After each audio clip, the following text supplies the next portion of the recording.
What we got? We got boom.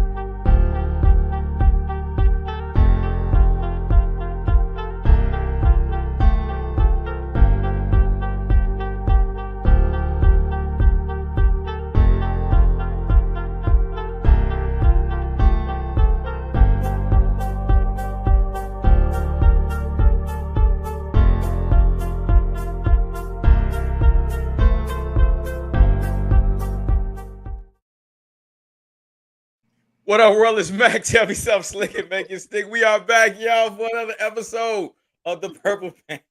This is what you doing. I don't know. You don't know I'm what gonna you're go doing. with it. All right. The cats. Oh, Lord Jesus. All right, man. Oh, man. We are back, y'all. So Gizzle's had an interesting week. She was getting me queued up about some interesting things that happened to her over the course of the week. As always, Gizzle has an interesting life. More than y'all want to believe me, she does. Gizzle, you want to share the people about this whole little experience? I just feel like I need men who ain't serious about me to leave me alone. That's what I feel like. Like, if you don't want me for real, leave me all the way alone. Because it's half foot in, half foot out. Don't work for me. Leave me alone. And if you want to sleep with me, buy me a sex toy is not going to be the way to make that happen.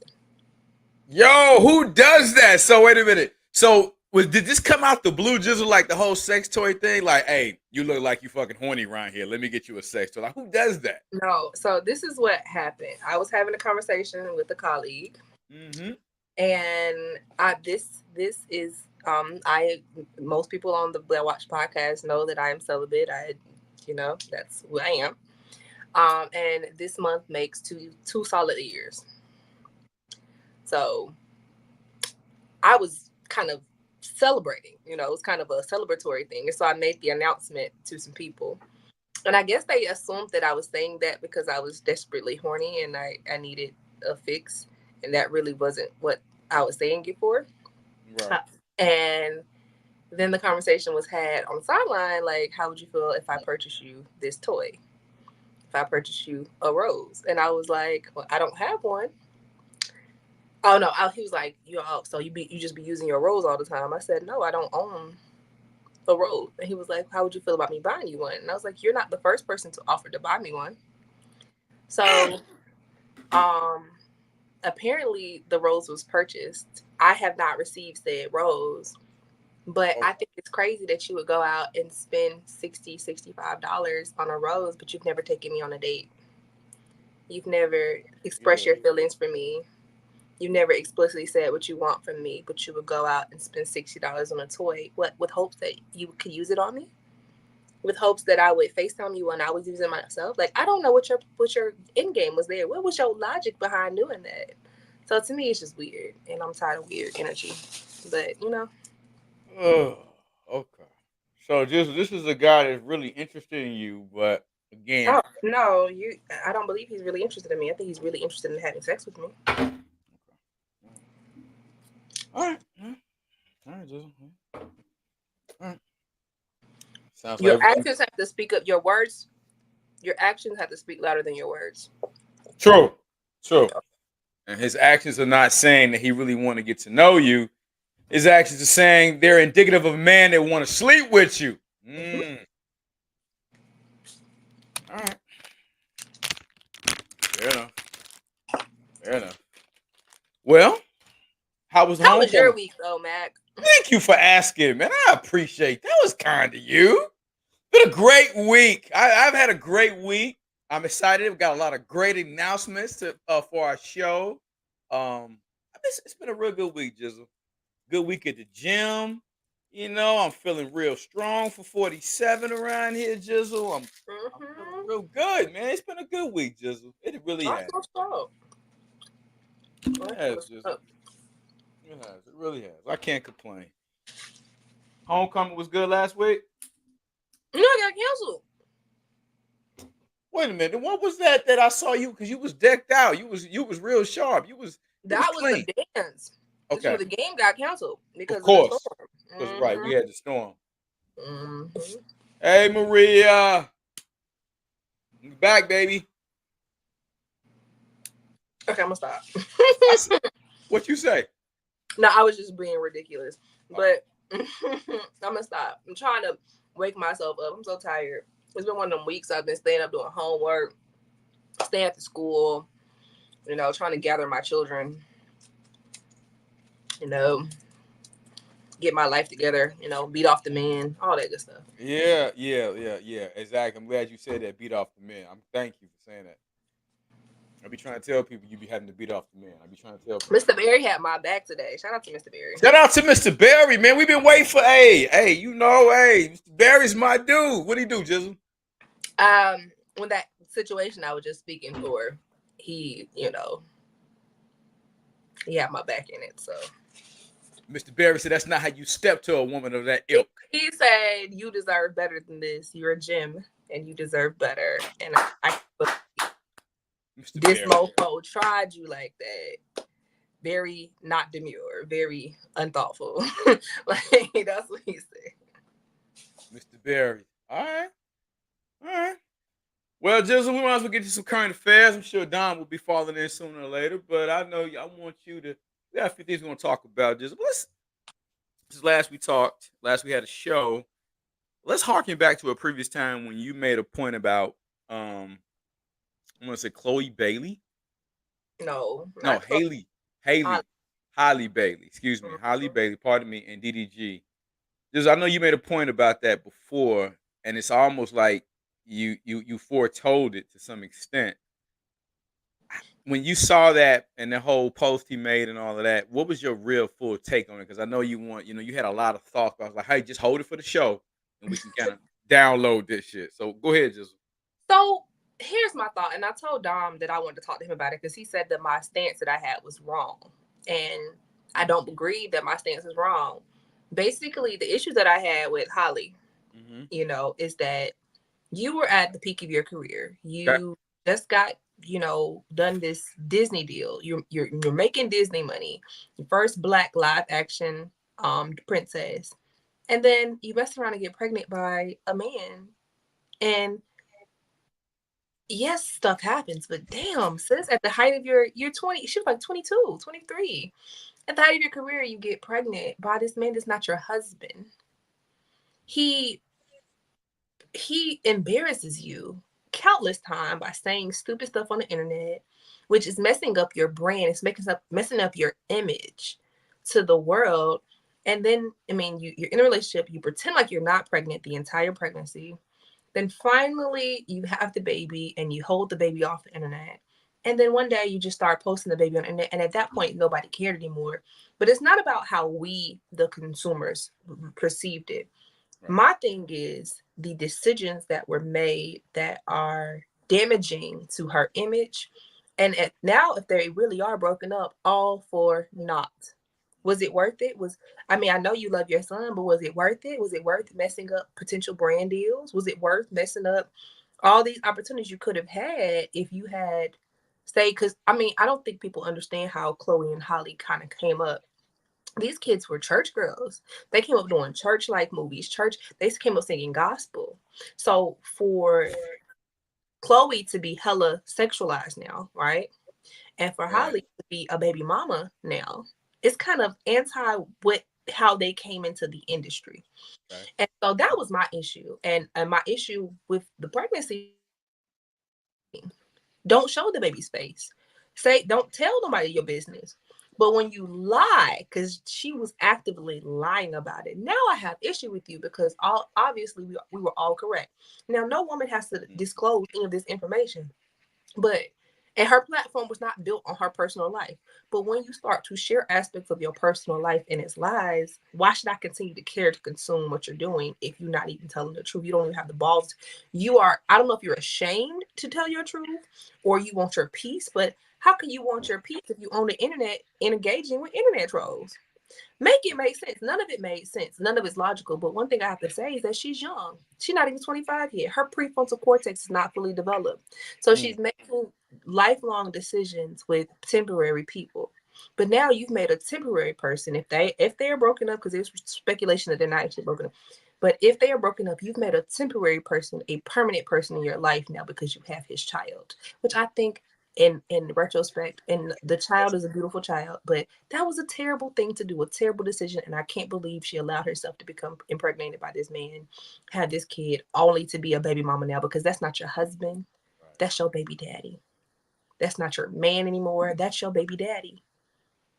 You've become a baby mama. You didn't have to go down that road of being a baby mama, and this is no shit. Not this is not me shitting on baby mamas, because this is, that's people's reality. But she didn't have to go that route. Like, I'm tired of our Black female celebrities, people that are supposed to be role models, people that are supposed to be that are in the limelight, choosing that lifestyle, and it makes it seem like that's a lifestyle that all Black women should choose. And even I think I look at it with Cardi B as well. Cardi B is whole ass married. And Offset has the unmitigated gall to call her his baby mama. That's your wife, love. That's your wife. Y'all not even divorced yet. That's your wife. But you want to diminish her importance in your life by calling her a baby mama. And that's my problem with this whole thing. I don't wish unhappiness on any of them. DDG, Chloe, whatever. They're young kids. But my problem is we can't keep moving like this as a society.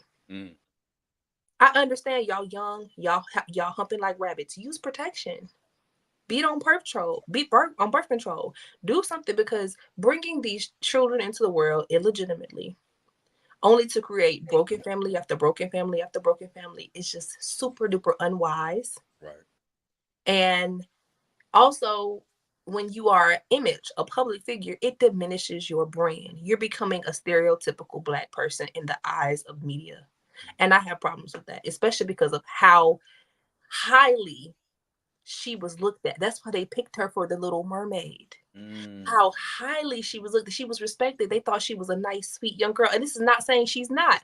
But when you lessened your brand because you've become a baby mama, not a wife.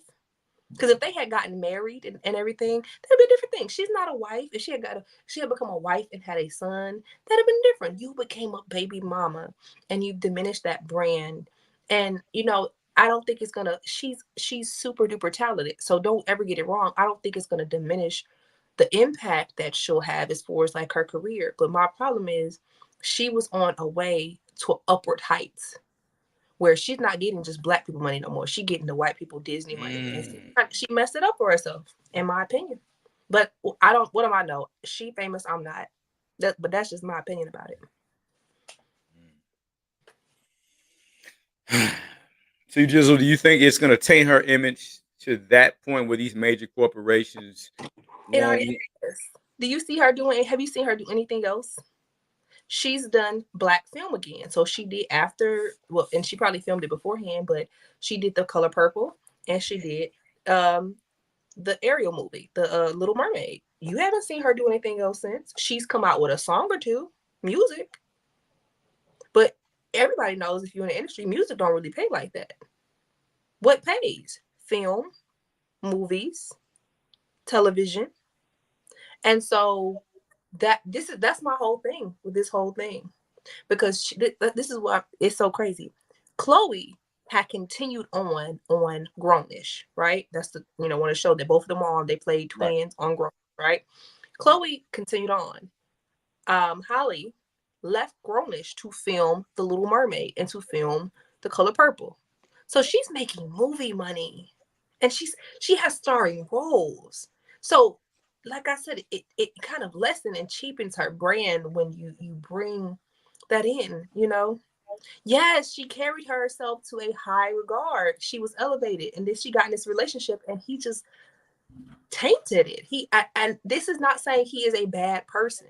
This is not me. I don't know these people. Right. What I'm saying is,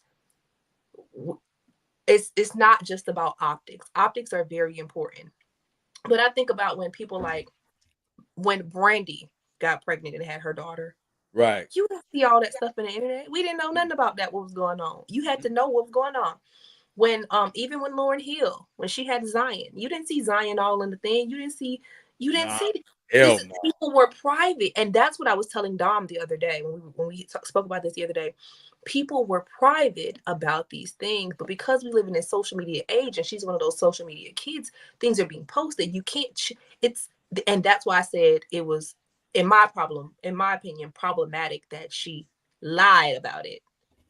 Because to me, the lie is indicative of shame, of regret, of because you're posting everything else. You in all these shoots you're doing, you're pretending like you're not pregnant. They're sucking you in. But she had to, because remember, she was still on a press run for Little Mermaid, and that's what I'm saying. You made your life harder.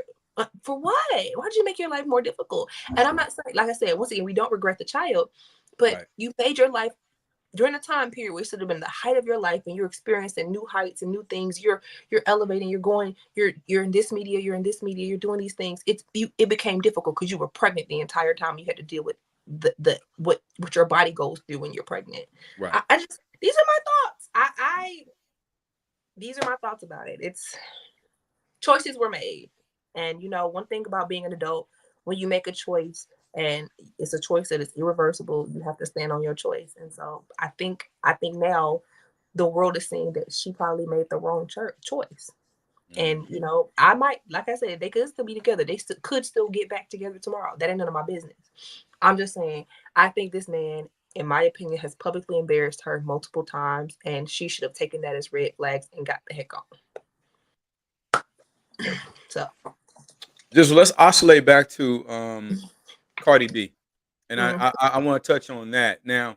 He made, and people have been saying that, hey, you know what? I don't think that she's going to be able to find a man that wants to assume the responsibility of her and those 3 kids.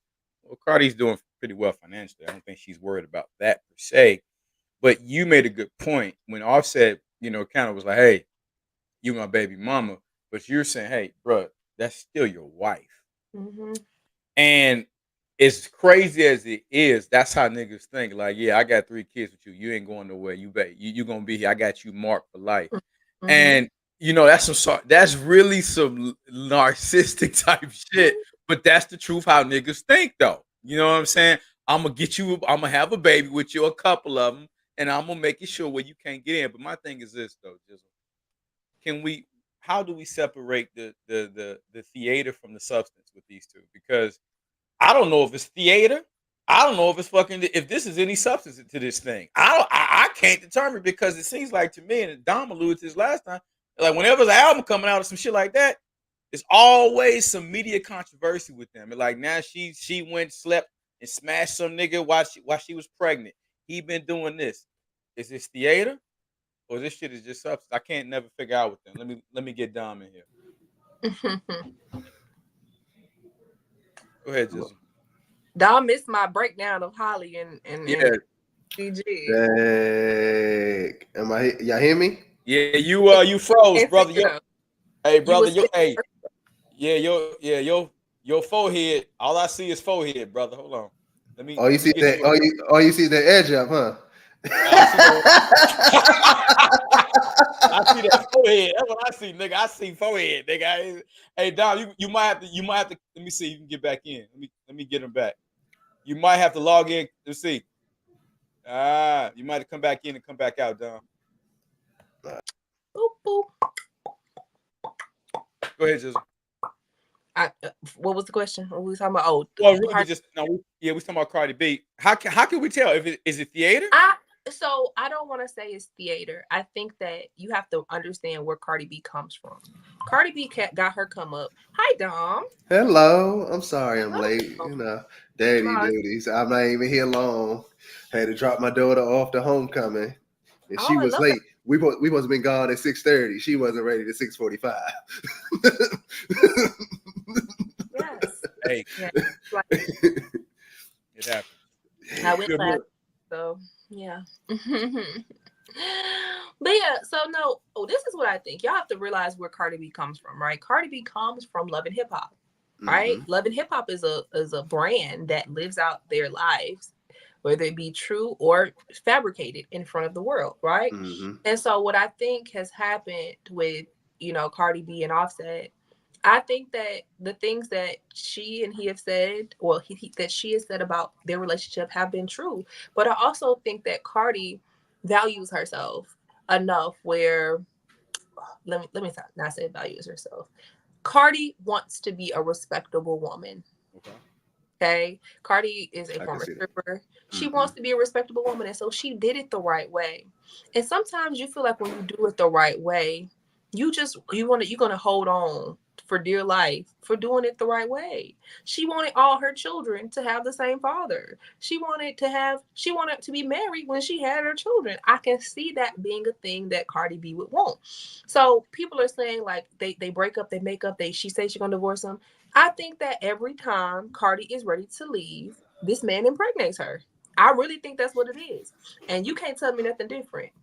I feel like every time she would like, Offset, I'm tired of yo ish. I'm about to get out of here. He was like, let me lay this pipe one time. Now you pregnant, you ain't going nowhere. And so when we talk about her, sleeping with somebody else while she was pregnant, I think that was her saying, this is my last straw. Do I make excuses for her doing that? Listen, that's her body. I ain't gonna make no excuses. I don't know if I would do that, but that's her body. But that was her saying, like, I'm really done with you. Like, we can't keep moving in this energy, this cycle of you cheat on me, you get me pregnant. I accept you back. You do a grand gesture, I accept you back. You cheat on me. I'm getting ready to leave. You get me pregnant. It was a cycle with them. And so I never wish for anybody's divorce. I never wish for any relationship's downfall. But I feel like if that's what they need to do to have a healthy co-parenting relationship, then that's what needs to happen. I don't know how theatrical any of this is. Especially saying as Cardi's a pretty raw person. I think she's pretty upfront with things that happen and things that she does. So I don't think it's too much theatric. I think it's just at this point a woman who's tired and fed up, and she's like, listen, I'm tired. If you really want to do this, I'm gonna expose you. She's screenshotting stuff, she's sending stuff out there. She's like, if you want to play this game, we could really play this game. And so I think that's what it is. And I think that Offset is kind of reeling as well. He's like, oh no, she really leaving this time. And so you've seen him kind of go on some tangents and say some things. And it's like, usually he'll just post one thing like, y'all won. He'll just post one thing. He's been posting various things, trying to insinuate various things. So I think that it's just, like I said, a woman that's fed up, a woman that's been dealing with this for 7-8 years, and she's just like, I'm tired. Like, so I don't know. Those are my thoughts. I don't know how accurate I am. I don't know them people. Well, R. Kelly said it best: when a woman's fed up, ain't nothing you can do about that. That's a real song there, Jack. She done. She done. Hey, ain't nothing you can do about it. You can lay all the pipe you want to. When she tired. What I'm gonna say, like you, when I came in, what you said, we don't know what's theatrics. Mm-hmm. Now, some of it do look like, looking from the outside in, because we only know from the outside, it seems like she protected him a lot. Okay. You know what I'm saying? So and you know what? I can speak. I know what knows this from personal experience and watching it from a relationship prior to me with somebody else. Sometimes you take in so much and you hold it down, so nobody never thinks you're going to leave, right? And some dudes are guilty of thinking a woman is never going to leave them. I learned that in my 20s that a woman would leave, right? So then sometimes you have it to where she stick through all the cheating. You're like, oh, she ain't never gonna go nowhere.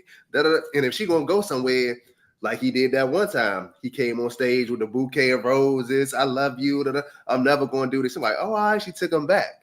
So sometimes the man falls into the trap of, hey, she ain't never going nowhere, and then this is her grand gesture. This is her love language. So now he's manipulating her love language to get her back.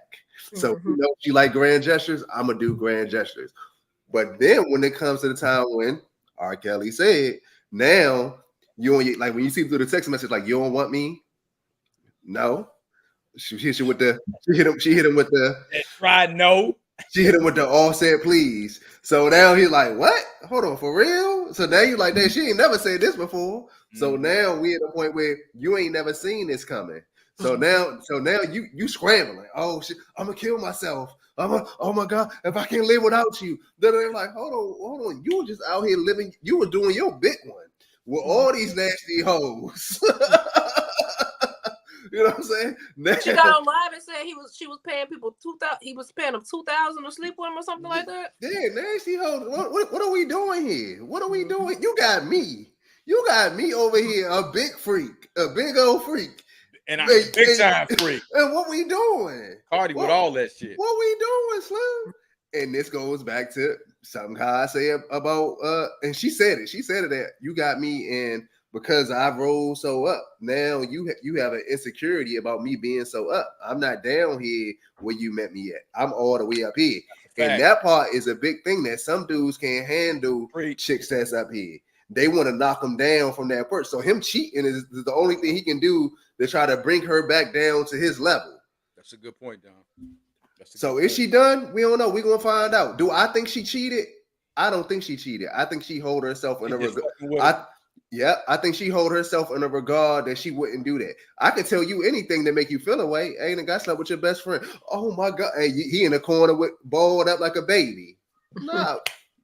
But it was okay when you do it. So now that she's saying whatever. She never said anything. All she used to tell is the rumors would come out. She never really spoke on it like in the songs or said anything like, whatever, that's my husband, blah, blah, blah. But now she like, hey, she dropping the receipts. Now that is different from how she moved prior. Do I think she slept with nobody while she was pregnant? I don't think she did. I think he might have crept to her phone, and women smart. They'll leave a message there so you can see it. You know what I'm saying? So he probably saw it and was like, hold on, did she do something? Now it can go either way. You don't know if she did something or she did. but you feeling because you doing so dirty, you being so dirty outside, you thinking she doing you dirty back. She ain't even do nothing. She ain't lay down with the pigs. You did. Ooh, nasty work. Good way of said, Don. Hey, let me let Don weigh in on that. Jizzle, I know I don't want you to repeat all that you said about the Haley Bailey and DDJ. I know you don't want, but Don, I just want you to just say what was your take on that? Because you disagree with Jizzle now. You say she's still wrong. I want to allow you to be able to kind of explain and go in detail how you feel. Oh, because she said that what did she say about them broadcasting their life? So now don't take the life away. Well, they still broadcasting their life the way you wanted it. That's what I'm saying you wrong, because he's still giving you the breakup, and he ain't saying protect my privacy. He just putting it out there, and bam. And I don't think her career fell off because she messed with dude. Like she still became Ariel. She was Ariel before she started talking to him. So my point that I was making, I said, so I don't know how deep into their career you've delved, but if you know where they come from when they were children, these girls grew up in Atlanta and they grew up in the church. The first things that they were doing when they were singing online was gospel. So they come from this church background. They come from this like real classy church background. This is why people are tripping when they see Chloe half naked shaking her booty online now. That's why they feel away. And so that's what I'm telling you, as somebody who has followed the brand for years. She diminished her brand by becoming a baby mama. She didn't become wife. Okay. She didn't. That's what I was saying earlier. Okay. All right. And then she had to lie about it because she was still under the Disney contract. But now you're not gonna get no more Disney contracts. Disney does not want a baby mama representing them. So I feel like it was a the decisions that were made messed up her trajectory, because she was casted as the first Black live action Disney princess, and then became a baby mama and had to hide it while she was on her media run, because that does not go with our Disney brand. So that's what I'm saying. Okay. She all right. Made decisions that are impacting her. Does not diminish her talent, but she made the decisions that are impacting her earning potential, impacting her image, because her image was built upon being an extremely classy young lady who had high morals, who grew up right. Okay. And that's what I'm saying. So okay, all right, you got me. He's done and said several things to embarrass her publicly when she was at the height of her career and that's my issue with him. Even this announcement of them not being together, in my opinion, that's unnecessary. And this is that social media antics that I was talking about when I said it the first time, because I'm like, if y'all gonna be private. And I was telling Mac earlier, I said, think about when Brandy got pregnant with her daughter. Brandy was not all on social media pregnant and showing things, or even acknowledging any of you. It's like, if you're gonna be private, be private. But if you're gonna be public, be public. This half in, half out, that's my issue with that whole thing. And now you've kind of made yourself look like a fool publicly, diminish your brand, diminish your earning potential for what? For a relationship that's not even a relationship anymore. That's my thought on it. Like, and that's my issue. And I wish she had just, with the privacy, just stay private. Not pretend, not get on social media and lie, just stay private. Well, maybe it wasn't her getting on social media, it was him. I think it was him.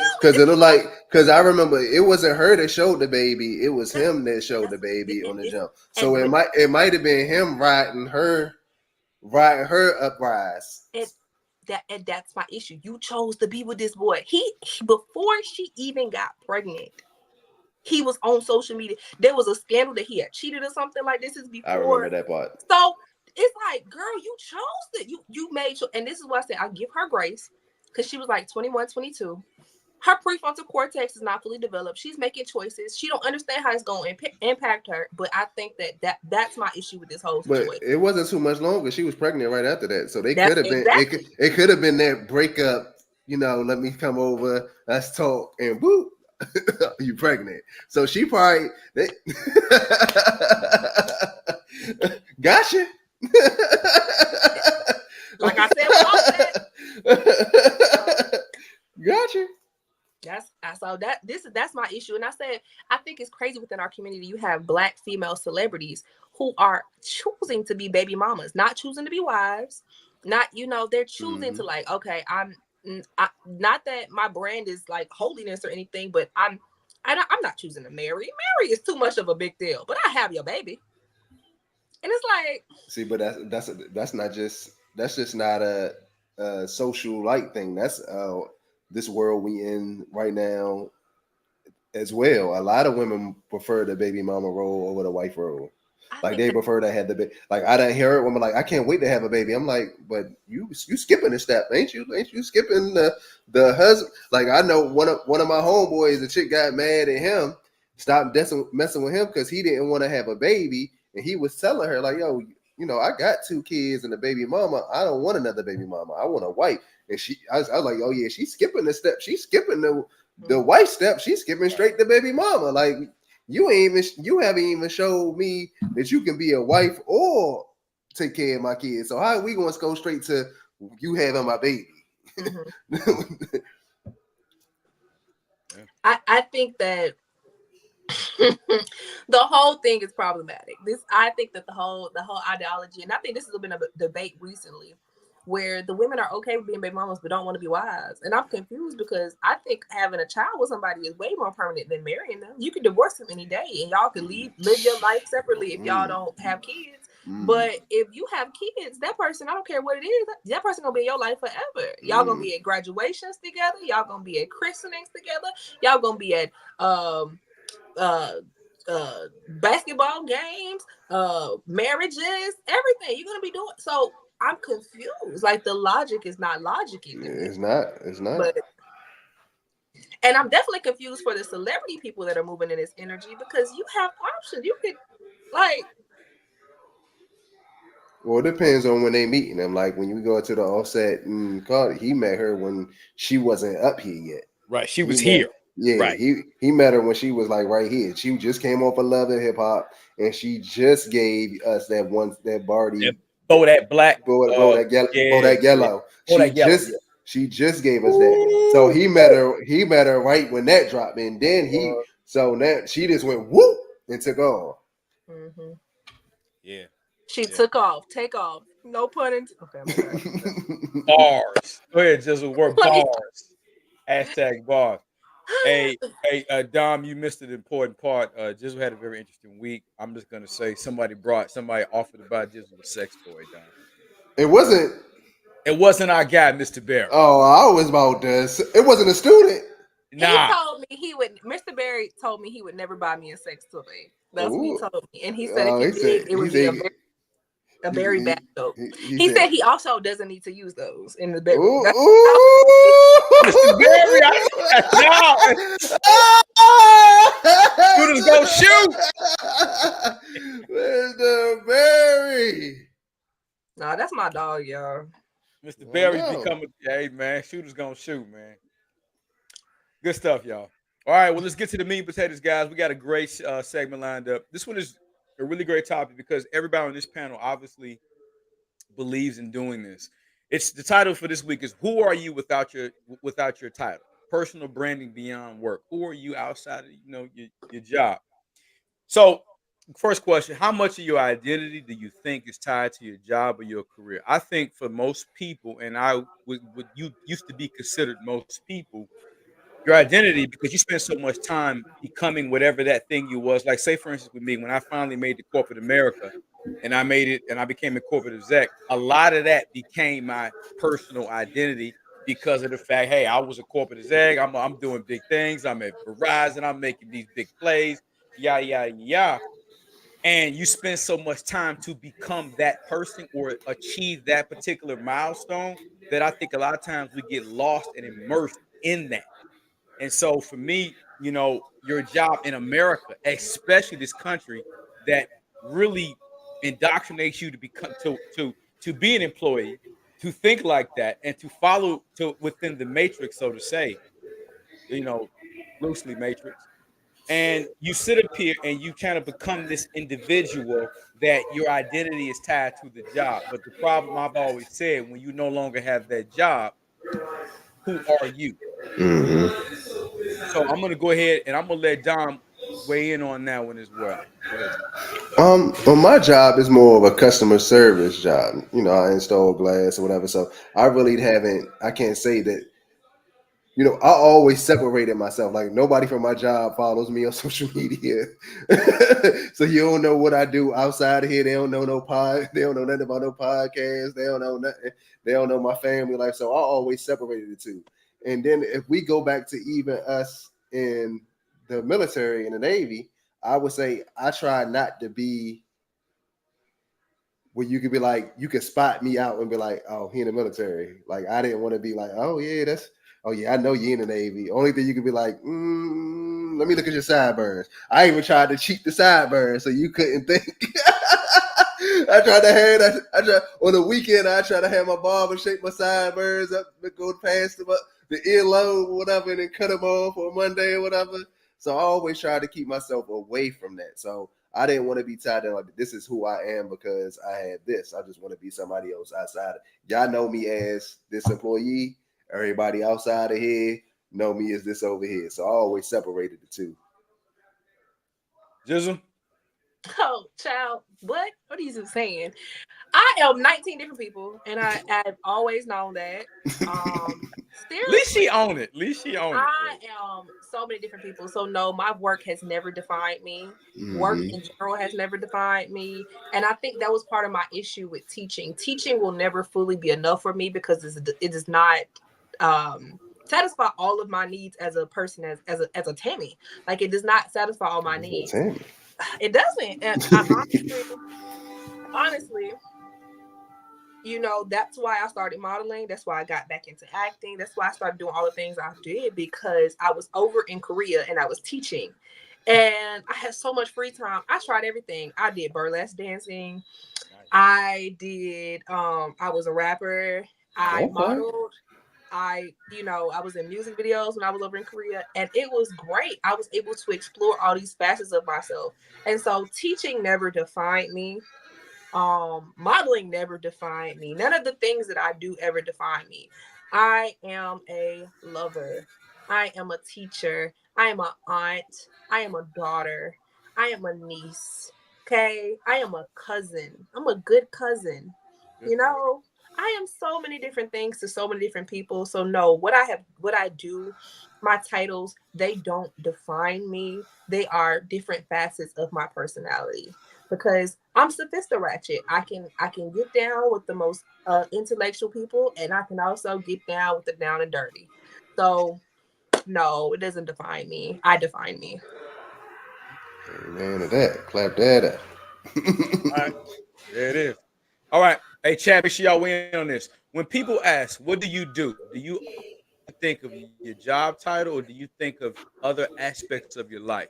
When somebody asks me what do, I just, I think about myself and building Mac is its own brand now. So when you ask me what do I do, I'm in media. I'm in media. That's what I do. So I think now I'm synonymous for media. I Mac, my brand now is synonymous for media. It used to be when you ask me what I do, it might have been technology, it could have been, whatever I was doing at the time. But at this particular point, it's my personal brand because that's the only brand I own, no matter what. Don? That's a good one right there. I haven't switched over there to that yet. I tell them I install glass. So that's why when they ask me what you do, I'm like, I install glass. Okay. Especially more times than not, you're gonna see me in my uniform and you're gonna see me in my glass truck. So it ain't really too many times they ask me what I do. When they see me pull up, they say, hey, you install glass? So that's the way it is. Now they might ask me what I do on the basketball court, and then I tell them, hey, I got a podcast. And most time when I come to the basketball court, I got my podcast shirt on. So I'm always, if you see me outside, you're gonna see me with my pod stuff on. But outside of work. Yeah. Outside of work. Yeah. Okay. Good deal. Gizzle? I mean, it really depends on who I'm talking to and what group of people I'm in. All right. No, seriously, I run in different circles. And this is what I'm telling you. Like, these things will define me. If you ask me who I am and I know you're searching for a certain answer, I'm going to tell you teacher. Like I was on the show and I won a showcase. I won the show Let's Make a Deal. When I was on Let's Make a Deal, they asked me what my profession was. I said that I was an educator. They said, well, you know what? Wayne Brady likes educators, so we're going to pull you up here. Yeah, I wasn't teaching at that time. I had quit teaching, but I was an educator. I hadn't stopped being an educator. I was still an educator. You ain't lying. Pulled me up there and I won, and so I leveraged my knowledge set, my skill set of being a teacher in that situation. But if I'm in a room full of, industry people, I might say I model, I might say I act, I might say I've done reality TV. So it really depends on what I'm doing. If I'm in a group full of people that do poetry, I might say I'm a poet because it's true. So none of these things really define me. It's just gonna be contingent on who I'm talking to. Who want to know what I do? Why you want to know what I do? What you gonna gain from knowing what I do? So I dig it. Let me go back. Tony G says, if they ask what I do, I say what I do is not an easy. I say what do I not do is an easier question. Okay. All right. Yeah, Tom, what do you not do, nigga? I want to know that my damn self. What do you not do? You do everything. All right. Good stuff, guys. What steps can someone take to discover their true self outside of work? Man, that's a poignant question for me, and I'm gonna tell you why. God bless his dead. My father, he passed away. I want to say 20. Oh my God, it might have been 2013. Been a minute. And God bless his heart. He died 60 days after he retired. And the reason why he did, because when he left the job, he was a custodian for 30 years. When he stopped being a custodian and finally retired, my dad had no interest. He didn't know who he was outside of the confines of just that particular job. And so therefore he would just sit. And after a while, the body, it just decayed on him because again, he lost his zest for living because he never took time to get in any other things outside of just this. He didn't develop any other interests. And unfortunately, that was a cautionary tale to me and my family. And I share that with people. Make sure whatever job you do, you find you something outside of that particular job. So I say what steps you should take is who are you before that job? What did you like to do before that job? What were your interests? What were the things that lit your face up, made you say, you know what, I want to try that? Because we all at one time thought grandiose ideas and said, I want to do this, I want to do that. Whatever that is, that's what you need to explore. That's who you are.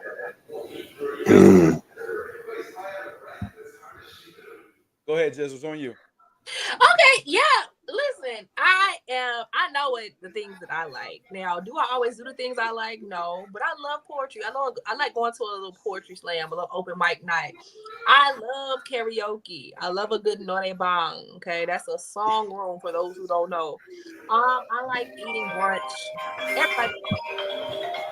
Everybody knows I like eating brunch. So I eat brunch. What else? I have so many things I like. These are the things that I like to do. And I think, like I said, when I was a teacher in Korea, having all that free time to explore these things, that was a time period where I was able to be like, yeah, I like this. No, I don't like this. I like going to safe clubs. When's the last time you been to Safe one? being the opportune word. I don't feel safe in In Atlanta?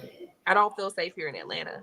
But when I'm telling you, when I was in Korea, your girl used to party. And when I say party, I mean I used to go out and I would stay out until 6 o'clock in the morning the next day. So I used to go out because it was safe. I didn't feel like I was gonna be attacked or shot or anything like that. And so I like having a good time. And that's why it's important for me as far as like with a partner to have somebody who can kind of share some of those same interests. Because if not, we're gonna be on two different things. Like it's a guy who's interested in me, but he's antisocial. He don't like going to concerts. He don't like going to things. And it's like this ain't gonna work because every time I want to do something, it's a compromise for you because you never want to do anything. You just want you okay with sitting in the house playing video games. That ain't gonna work. So, yeah. If you want to have what was that thing they called it? Social gaming, viral.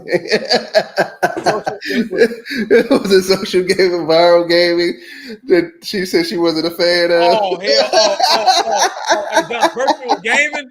Oh, virtual gaming. Do not play Call of Duty with Jizzle around. No, she wants to be called the booty. Called the booty. I forgot I had said that. Man, y'all don't remember everything. It's on the real, Jizzle. We made a reel of that. It's on the real. I didn't put that on my page for a reason. Okay. Called the booty. All right. We're gonna leave that alone. You just never know. Some stuff she is. I don't know. I don't know. All right, good deal, guys. All right. Dom, did I want to make sure I asked you that too, Dom. Did you get a chance to win on that, Dom? No. Go ahead, Dom. I want you to weigh in on that as well. What was it again? It was just steps someone could take to discover their true self outside. Yeah, like you said, not having no passion and with outside of work. Sometimes people they don't have nothing. All they have is work. So you don't have no dreams outside of your job, no aspirations. It's just not as us being you when you were a kid, you have your dreams and aspirations. Now when you're an adult, you gotta have other aspirations. Like Gizzle just said, you want to go to concerts? Hey, go to concerts. Hey, you want to go out the country? Hey, go out the country. Don't just like, oh, let me just work. Because you want to know something funny is I just took my first vacation.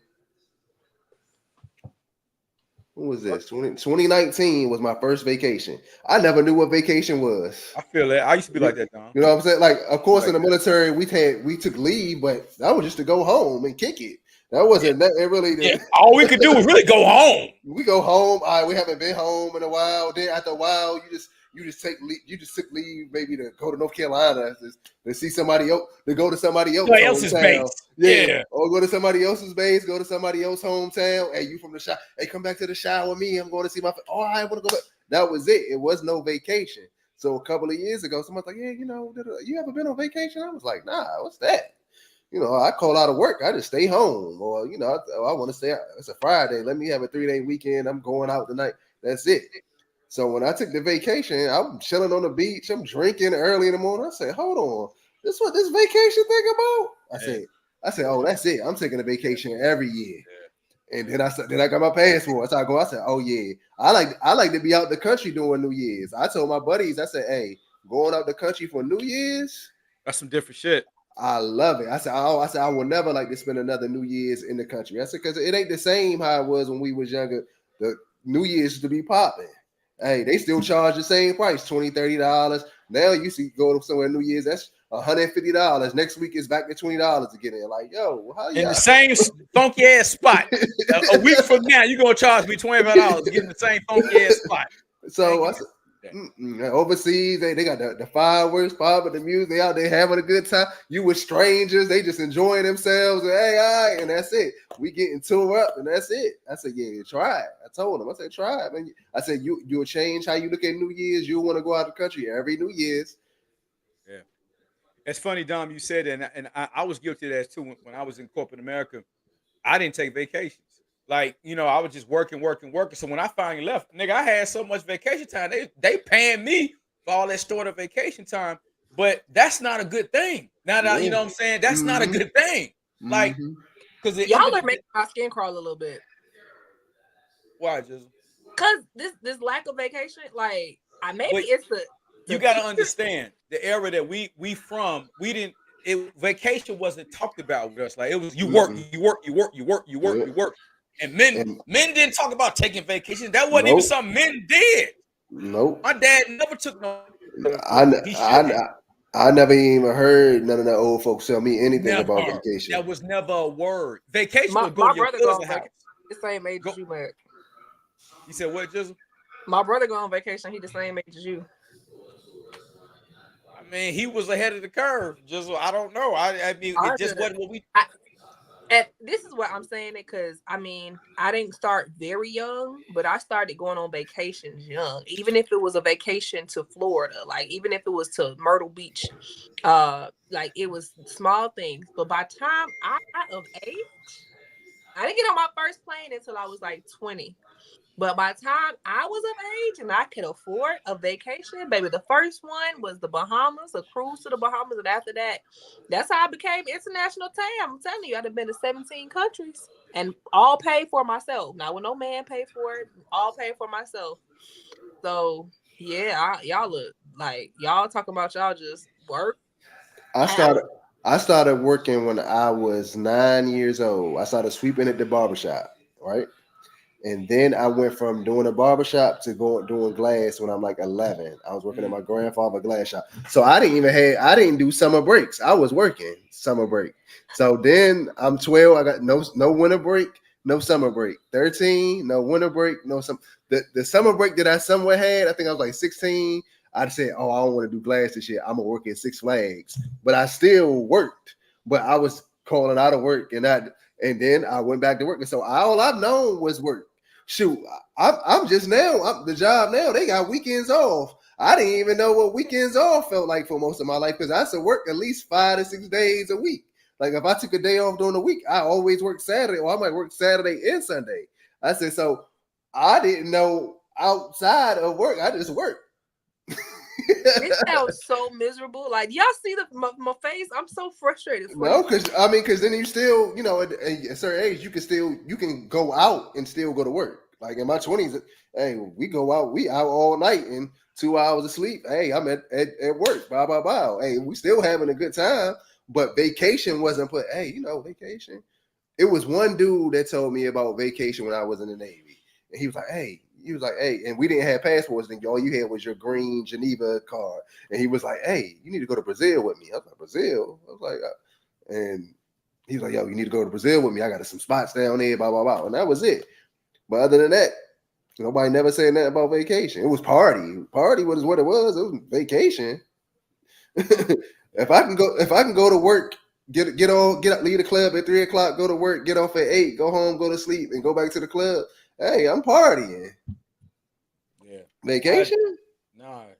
Because that just wasn't something that was talked about. Especially growing up in the Chi. We didn't talk about that. I don't know nobody on my block. If nigga went vacation, that was going down south to see his cousins. Like, I did that. So if that's a vacation, I did that every summer. Got in that hot ass damn car and with my granddaddy and went south. So if that was the only vacation, I knew it wasn't going to, hey, let's go to California. Let's go here. It wasn't none of that. So you had to, you know, you come from these environments where vacation, shit, ain't nobody got no, you know, the disposable income for that.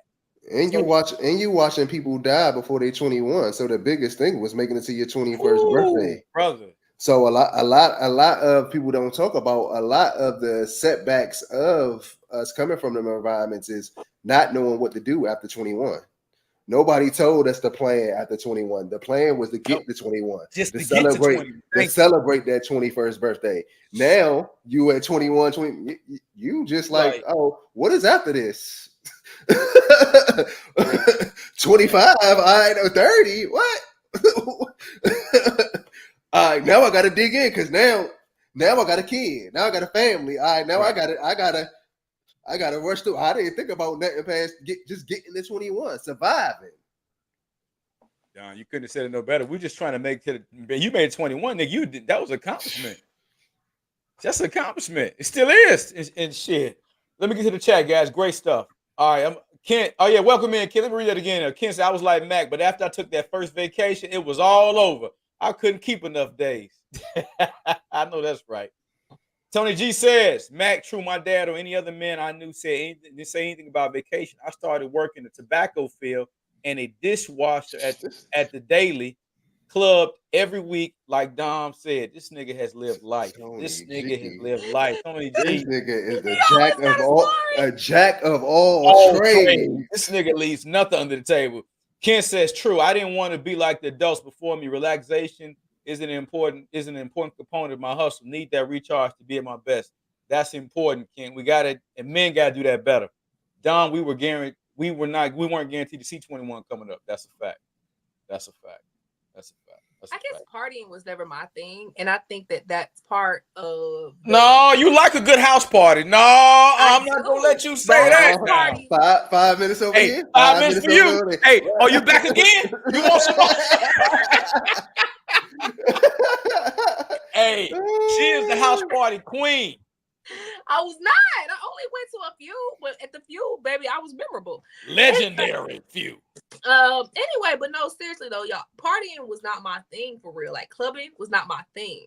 So I think because of that, I was able to save. Like when you go out every weekend, there's a go out every weekend budget. You gotta have the outfit. You gotta have the money to get in for the fee. You gotta have money for the bottles. That was not something I was doing. And I think that's part of the reason why I leaned towards travel. And instead of, other things. And also the club, and one thing about the club, y'all a little bit older than me. The club, by the time I started going to club, it was a little bit more impersonable. Like, it's always been, people shaking their booty. But when I was going to the club, there was people like grabbing you that didn't know you, lifting you up the queues, biting your thigh. It was just a lot of real things like that happening. And some girls are okay with that. I'm not okay with you touching my body without my consent. I mean, and so for me, it was the same. It was the same thing going on. But I just feel like it was even then. So here's my thing. Even back when y'all day, even if you did that, you could have that experience with the person and you go home and y'all never speak to each other again. You okay with it? Right. My generation of gentlemen, they aggressive. They gonna follow you around. They gonna try to get your number. They gonna call you a beat if you don't. This what I'm telling you. So it was few. You have one crazy dude out the way. To me, it became a danger because, like, I remember one time I was at the club with my two homegirls and we had danced with this guy and everybody was leaving the club and he came to my car door and he like opened my car door and was trying to like get in our car and I'm like, bro, what are you doing? Like, what are you doing? And so those were the experiences, and that's why I told y'all, last time, I enjoy a house party more because generally at a house party you gonna know them people, you gonna have some type of rapport with those people. They gonna make sure you straight. If these your people, they gonna make you straight. There's no loyalty in the club. There was nobody to make sure you were straight. If some stuff pop up, and so that's why I like Korean clubs better. It's funny you say that because it seemed like I was always a dude where a woman would always come to me like, "Hey, can you fake like you my boyfriend?" And I'd be looking like, what? Oh, some dude must be stalking her around here. Yeah, all right. hey, shorty, can I talk? Like, hey, nah, that's my girl. Oh, thank you so much. I keep it moving. Like, I just did you a solid, Kevin. Yeah. Now she was fine. Hey, I might try to, but it is only if she gave the rhythm back. If she didn't give it like she wanted to stay there and holler, I keep it moving. Like, all right, I got you out this situation. Keep it going. Our generation didn't accept rejection very well. Like if you walking down the street, right, and they think you attractive. Hey, Red, what's up, Red? And then you're like, no, I'm not interested. Thank you. Well, you ugly then, B. And that's why you knock knee. Like, and then it's just like, bruh, like, damn, I was just fine a second ago, but now I'm ugly. Like, I don't know, make it knock knees. Oh yeah, they did it in that generation too. I don't know. I don't know. It's except for you, they would just cuss you out, but you were able to get home. Now it seems like safety of getting home is a problem now. Like you just said, you ain't all that anyway. You ain't fine. That was it. They might shout, you got a couple of scrubs. That's it. Oh, you ugly B. You be like, I was never that dude. I just kept it moving. Like, all right, they ain't go nowhere. Excuse me. I had him with excuse me, miss. Excuse me. Oh, all right, ain't nothing popping. All right, you have a good day. That was it. Yeah. The thing with our generation, Dom, a lot of it is as long as the girl was, if she turned you down, she did it in a respectful way. Most time the guys would be cool with it. It was just in our generation, don't embarrass me. You know, you got some women who would be trying to embarrass. That's when the niggas would ante up even more. Oh, really? Well, F you then. You know, that's when they, but at least you would make it home. And if you was respectful about it, no, thank you. I appreciate that. Most times, guys would be like, all right, I'll let you make it. You know, you had a few, retarded ass niggas, but that's in every generation. Retarded niggas ain't nothing new. They've been around since the beginning of the time. So, I mean, don't get me started about retarded niggas. Yeah. All right, guys, good stuff. Let me see. Did I miss anything with the chat? I'm serious. Retarded niggas. Cain killed Abel. That was retarded niggas. Ain't nothing new. I used to go to Tier 1 in the Navy. Stay your ass out of Tier 1 of Mexico, Tony. Yeah. All right. Gizzle, do you think society pressures us to define ourselves by our jobs? And if so, how can we break free from that? How does Gizzle break free from that? It's not just your jobs, it's your gender. You're a woman, you shouldn't behave like that. You're a man, you shouldn't behave like that. You're a mother, you shouldn't behave like that. You're a father, you shouldn't behave like that. You're a teacher, you shouldn't behave like that. You're a nurse, you shouldn't behave like that. You're a cop, you shouldn't behave like that. It's whatever title. It's not just a job. It's like whatever title you put in. You're a CEO, you're an executive, you're the president of the freaking United States, and you definitely shouldn't be acting like that. You're black. You're black. Oh, yeah, definitely. Like you're white, you shouldn't be acting like that. So it's like, I think definitely people try to pigeonhole you into certain things because of these titles that we have, or these titles that people try to give to you. I don't subscribe to all of them. Some things I do subscribe to. I definitely think there's certain things that black people shouldn't do and say. Okay, being a Trump supporter is one of them, but hey, it's your business. Did y'all see the black Trump supporter that got jumped at the Trump rally? No, I ain't seen him. Just we got jumped. They beat the mess out of that black dude. Anyway, but yeah. So I think it's certain things that, from your own personal experience, you're gonna gravitate towards as far as those roles that people put on you. But I think that people put a lot of roles on you. Like I put a post on social media earlier today, and I said I think it's crazy to ask me where my children are when you're not asking me where my husband is. Why are you trying to make me a baby mama before I'm a wife? Like, make it make sense. But this is something that we put, like, I'm a woman. Because I'm a woman, inherently I'm supposed to want to have kids. Inherently I'm supposed to want to be a wife. These are the things I'm supposed to want. These are my job. I have a womb. I have a uterus. Like, I'm supposed to want these things. And it's like, why are y'all trying to put these pressures on me that aren't my goals? Right. Why do you think, and I put this out here yesterday, today too, don't ever think I looked at your life and wanted to be you. I've never wanted to be anything else besides myself. That's not a person to be like on earth. So people put like, well, I thought maybe because you saw me with this man and you saw her with this man and you saw her with this man, maybe you wanted your man yourself. Like, this is part of the reason why the sex toy was purchased for me. This is part of the reason why the sex toy was purchased, because people misconstrued what I had said. I was congratulating myself. I was putting myself on the back, and I was like, wait, and they thought it was a desperation plea, like, oh no, she needs to get laid. Let's get her laid. Like, no, that's not what it was, baby. It's never that. I'm never longing for something that somebody else got, because what God has for me is for me. I ain't ever got to lust or long for what you got going on over here. As a matter of fact, we don't know what's going on in people's lives. So to lust and long for what you see that they're posting, what you see that they got, when you don't know the inner workings of what they got going on, is also silly. So why am I looking at you trying to get what you got when I don't even know how you got what you got? If I would do what you did to get what you got, or even if I want it for real, because I only see what you post. And everybody ain't what they supposed to be. That part. Yeah, I told the chicks that posted that they was this queen life and and you start getting to know them. We're like, oh, you trash. What are you talking about? You ain't what you posted. I thought you was this type of woman. And you this type of woman. Imposter syndrome. That's what they call it. Good stuff. So, Dom, anything to weigh in on that? about do you think that society pressures us to define ourselves with jobs, by our jobs? I concur with everything Gizzle Tammy said, said. yeah, yeah, she nailed it. There's a lot of pressures out here, and definitely all of those ones that she put up said is definitely on board of how everything goes. Jobs, hey, they just want you to come to work. They don't care about you. That's why I told my wife, hey, don't get them 2 week notice. Oh, we talked about that on the show. They ain't gonna give you one. They ain't giving you nothing, nigga. You heard about the dude that he went to work and died in the bathroom. He stayed in there all weekend. What? They ain't even care about him. They saw him on Monday. You know, they cleaned that up. Got somebody else to take his job. So what we doing? What exactly? The post office. I don't know happened? But my uncle passed away, and he passed away at his job 2 weeks ago. Oh, I'm sorry to hear that. Yeah, and they just happened to find him in his office, and it was on like a Thursday or Friday, so that could have been his same fate. That is actually crazy.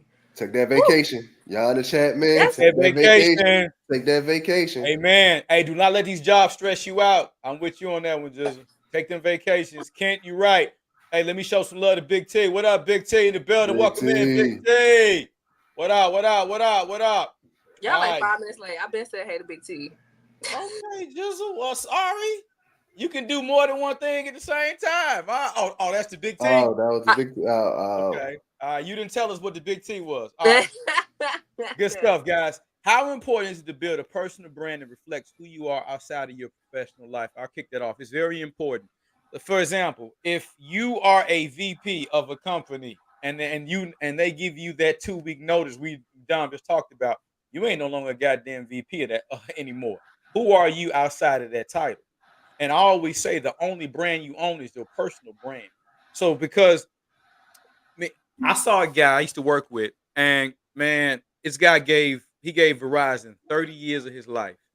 30 years of his life. And, he hit me up like, hey, Mac, you know what, man, I need a recommendation. I said, of course, man, no problem. He's like, man, I don't know what the future holds, man. I don't even know what I'm going to do. I don't even know who I am outside of, Verizon.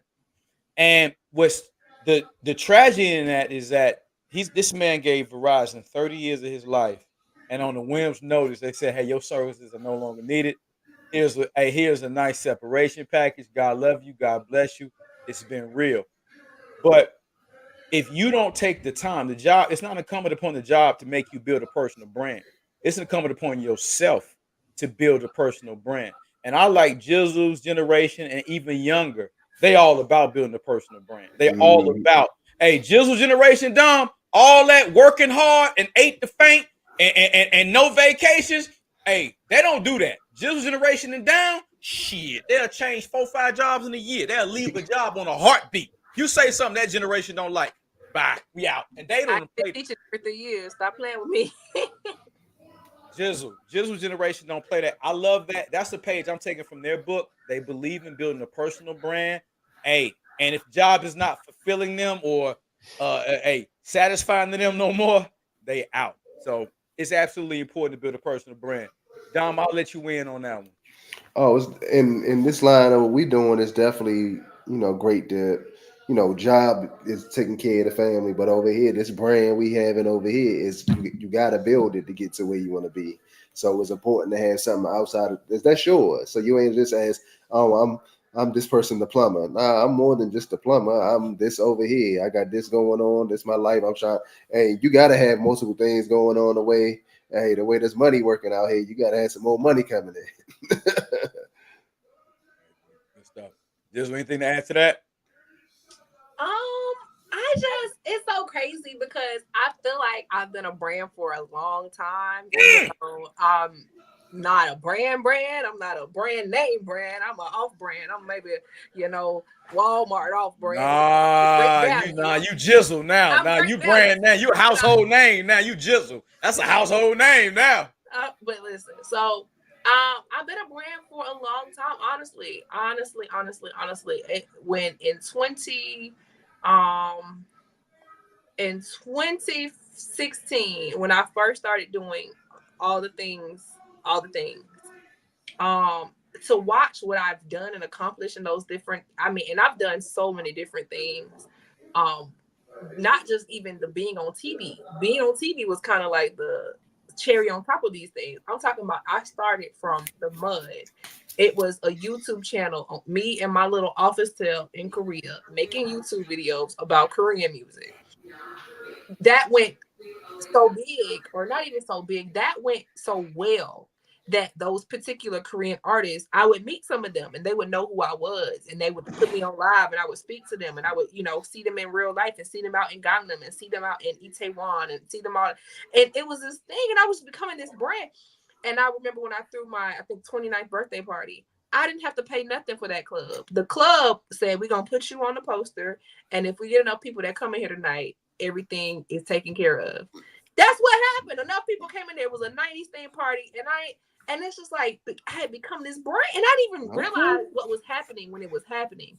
And then, coming back to America and then kind of having to reevaluate myself in the brand and the YouTube channel and the acting, and then the acting really, or the modeling, and the modeling really became the runway modeling, and I really didn't like runway modeling like that, and then I started doing more print modeling, and I love print modeling, and it just became this thing, and it's just like I'm always down to kind of like reinvent myself. I've tried so many different things. I know what I like better now because I've tried so many different things, but I don't know. Like I am so here for investing in my brand all the time.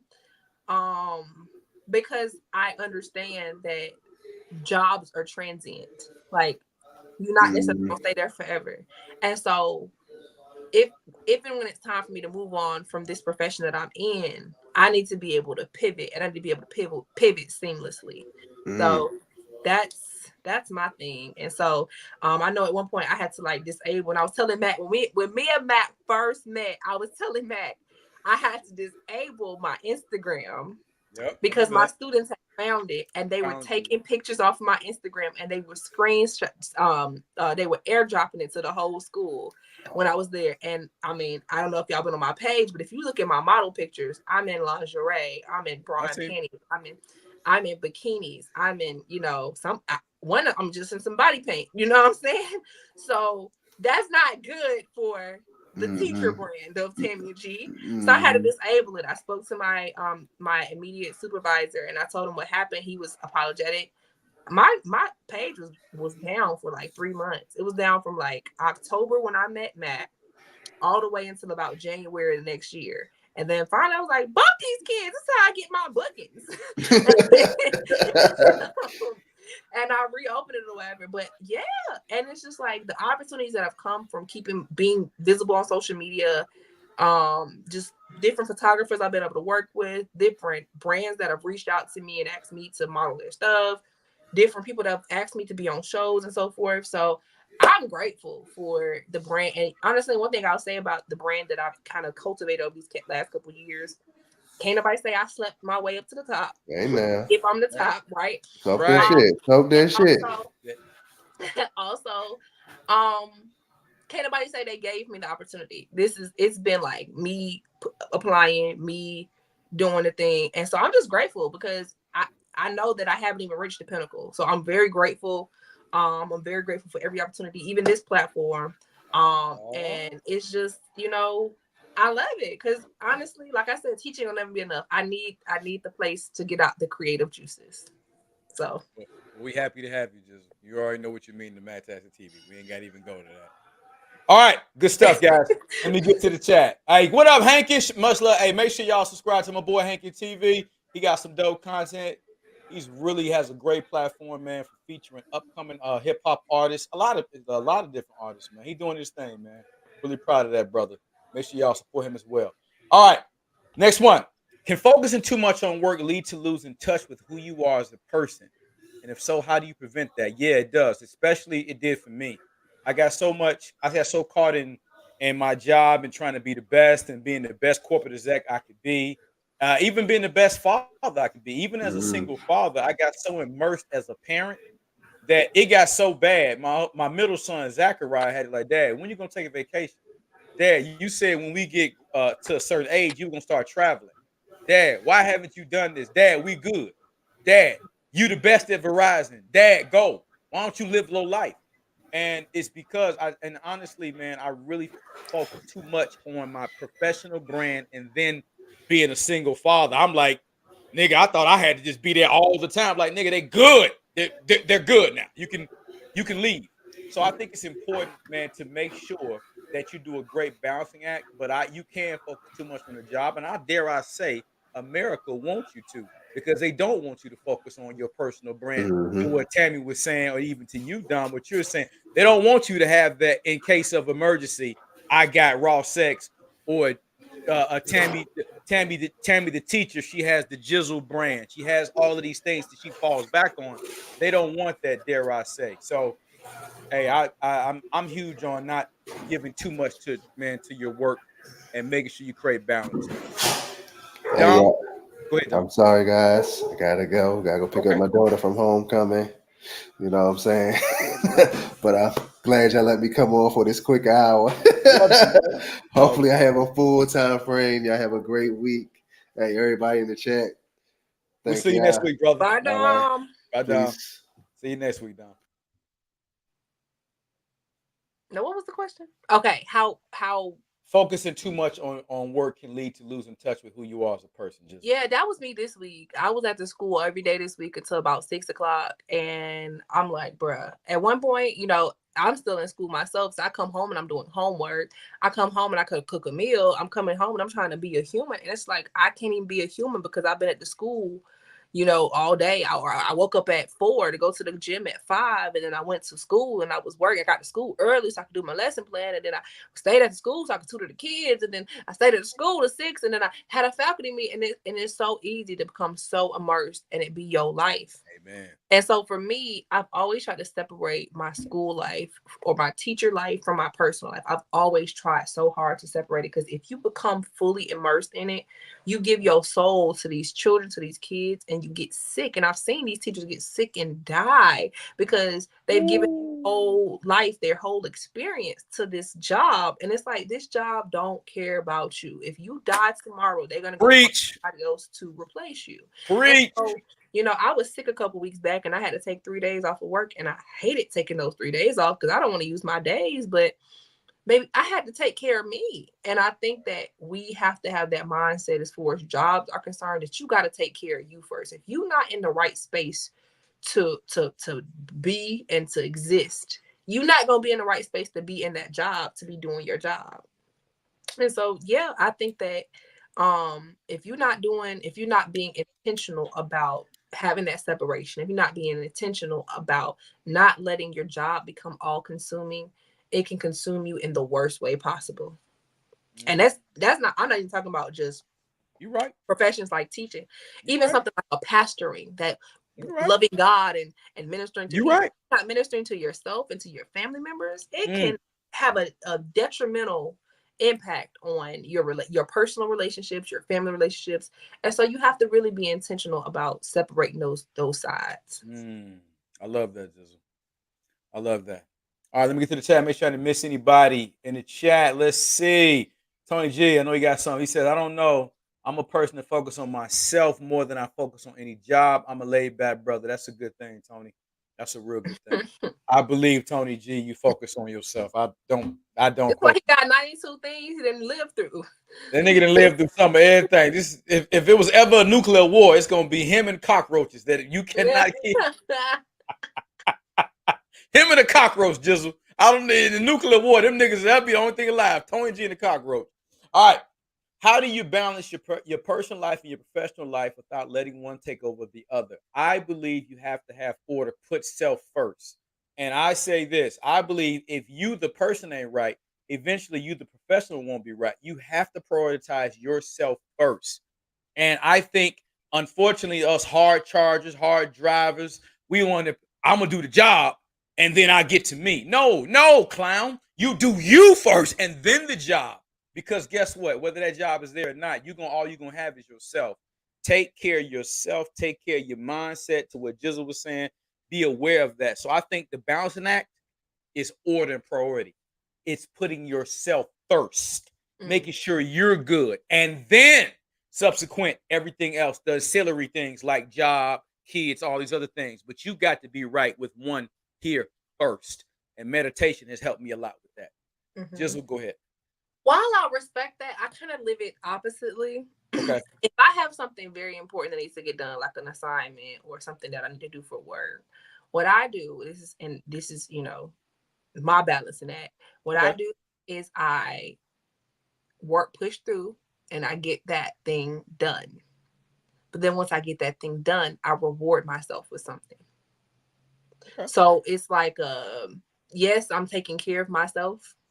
But I'm gonna take care of myself after I finish this thing, and it works for me a lot of times. Sometimes it's not the smartest way to move it, but it works for me a lot of time for productivity purposes because I'm gonna get it done quickly. So if I'm hungry, for example, and Sundays I do my homework. So if I'm hungry, I could either eat my breakfast early, or I can start working at 8.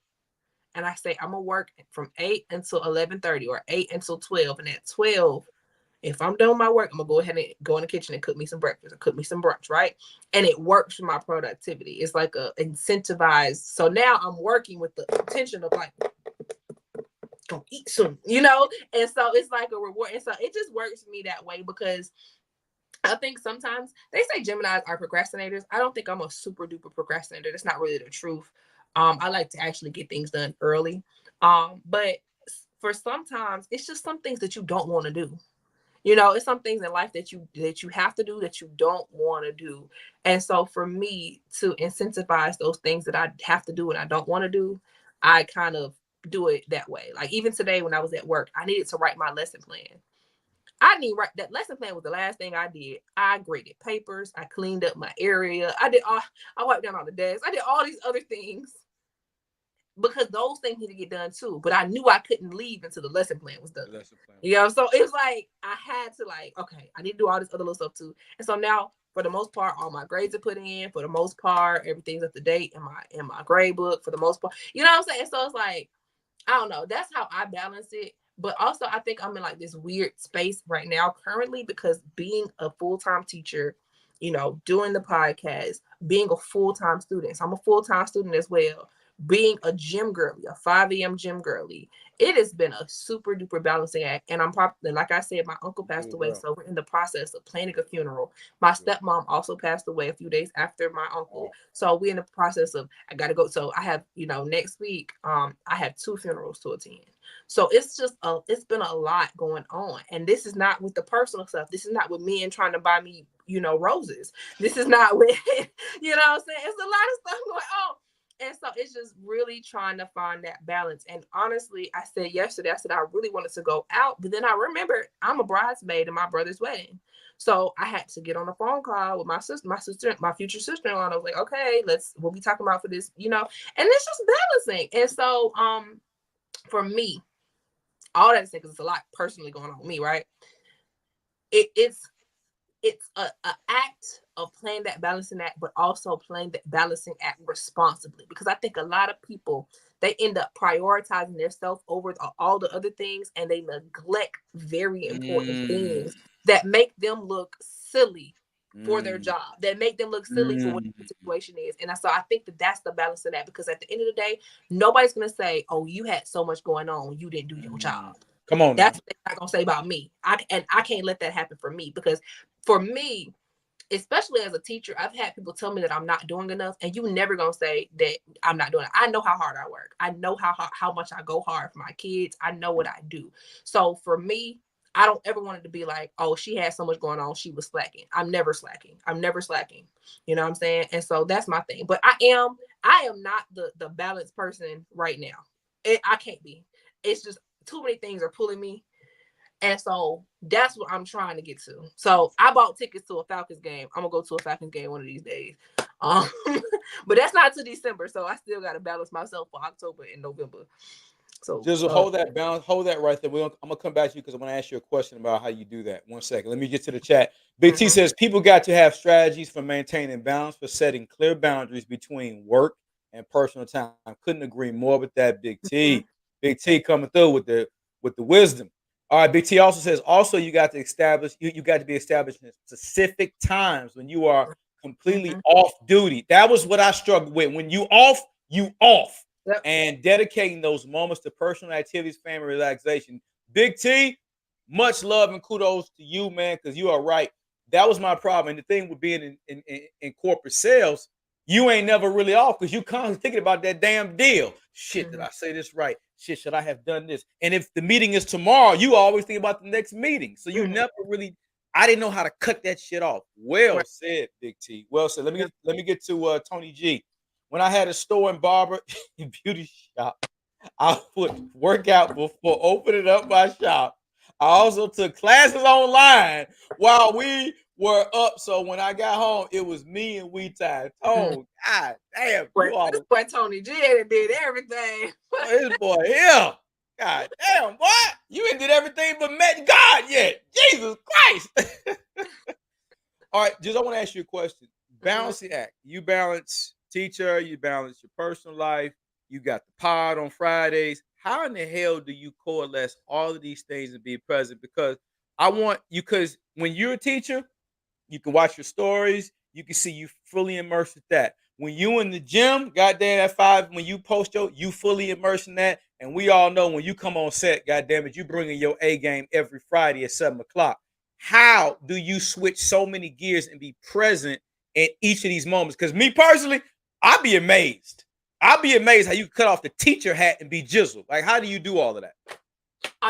Honestly, that's what I was saying earlier. I've never these things don't define me. These things don't define me. And so like I'm able to maneuver. I'm a chameleon of sorts. I'm able to maneuver from this thing to this thing. And I will say back to what like Tony G, I don't know if it was Tony G or if it was Big T, but that's one of my balance things. So I have an alarm that goes off every day at 9. That's my stop alarm. That's like chill out, Tam. But one thing that I do, and this is what being in the gym at 5 has done for me.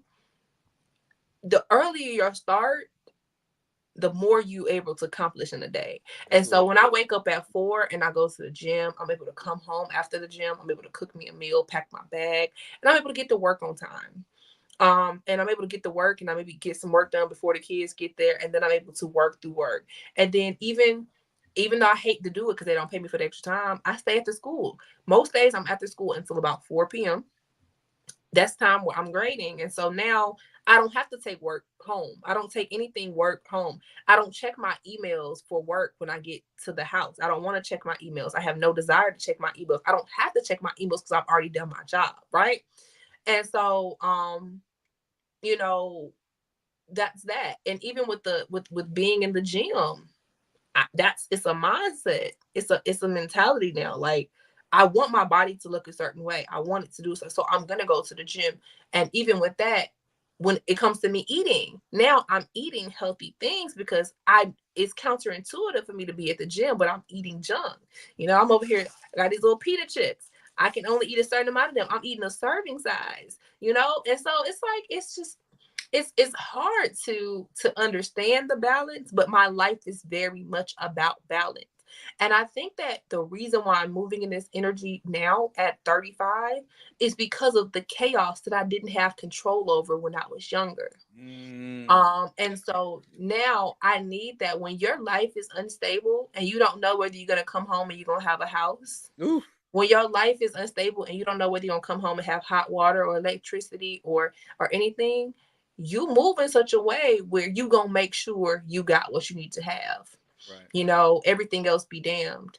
And that's why I said, like, for me personally, I know I need to find the more balance of taking care. I take care of myself. I'm going to go get a massage. I'm going to go get a facial. I'm going to go get my hair cut, get my nails done when I need to. I'm going to go do those things. But the balance of taking care of myself, like on a day-to-day basis, like, okay, let me watch a TV show real quick so I can clear my brain. Or let's go out. And that's the thing I don't do. That's the going out portion. But that takes so much mental fortitude for me to be in. Okay, let me get dressed up. Let me where am I gonna go? Is it safe?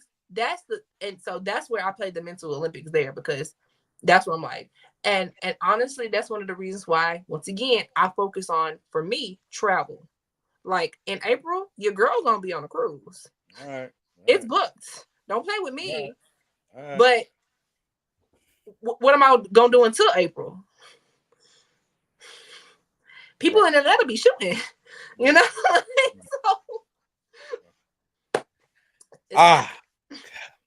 kudos to Gizzle, man. She shows up. I don't know how she manages all these hats, but she's present. I don't know how you do it, but you do it well. I'm one of the hardest working people I know, and I don't say that to hype myself up. I believe that. I believe that. And, I believe that. And I don't say that to hype myself up. And this is why. This is one of the things I was talking to my auntie about it. I was like, this is why I can't have no lazy ass man. Because baby, I know how hard I work. I need you to work as hard or harder than me, and not so much like in a point where you're exhausting yourself, but in a point where you are grinding. I need to see a grind in the man that I'm with, because I grind with purpose. I'm grinding in the gym. I'm grinding at school. I'm grinding when I get home and I do my grad school work. I need to see that grind. If you're not grinding, we not on the same playing field, because we in our 30s. If I'm dating somebody, you in your 30s, you in your 40s. If you ain't grinding, if you ain't got a grinding mindset, if you're not grinding or you're not already established, what are we doing? What are we doing? Because baby, I don't know about you, Mac, but I don't want to have to work forever. I don't want to have to. Hell no. This is what I'm saying. So why you not grinding? Why you okay sitting at home with your mama all day? Why you okay not, doing anything to further your life, further your career? That'll never be okay for me. So yeah, this is part of my reason with dating, because I don't want to say I have a lot of requirements, because that's not really the truth, but there's some spirits and some energies that I need my man to have, because if I work harder than you, I'm never gonna respect you as a man. You ain't respect him. That's true. Yep.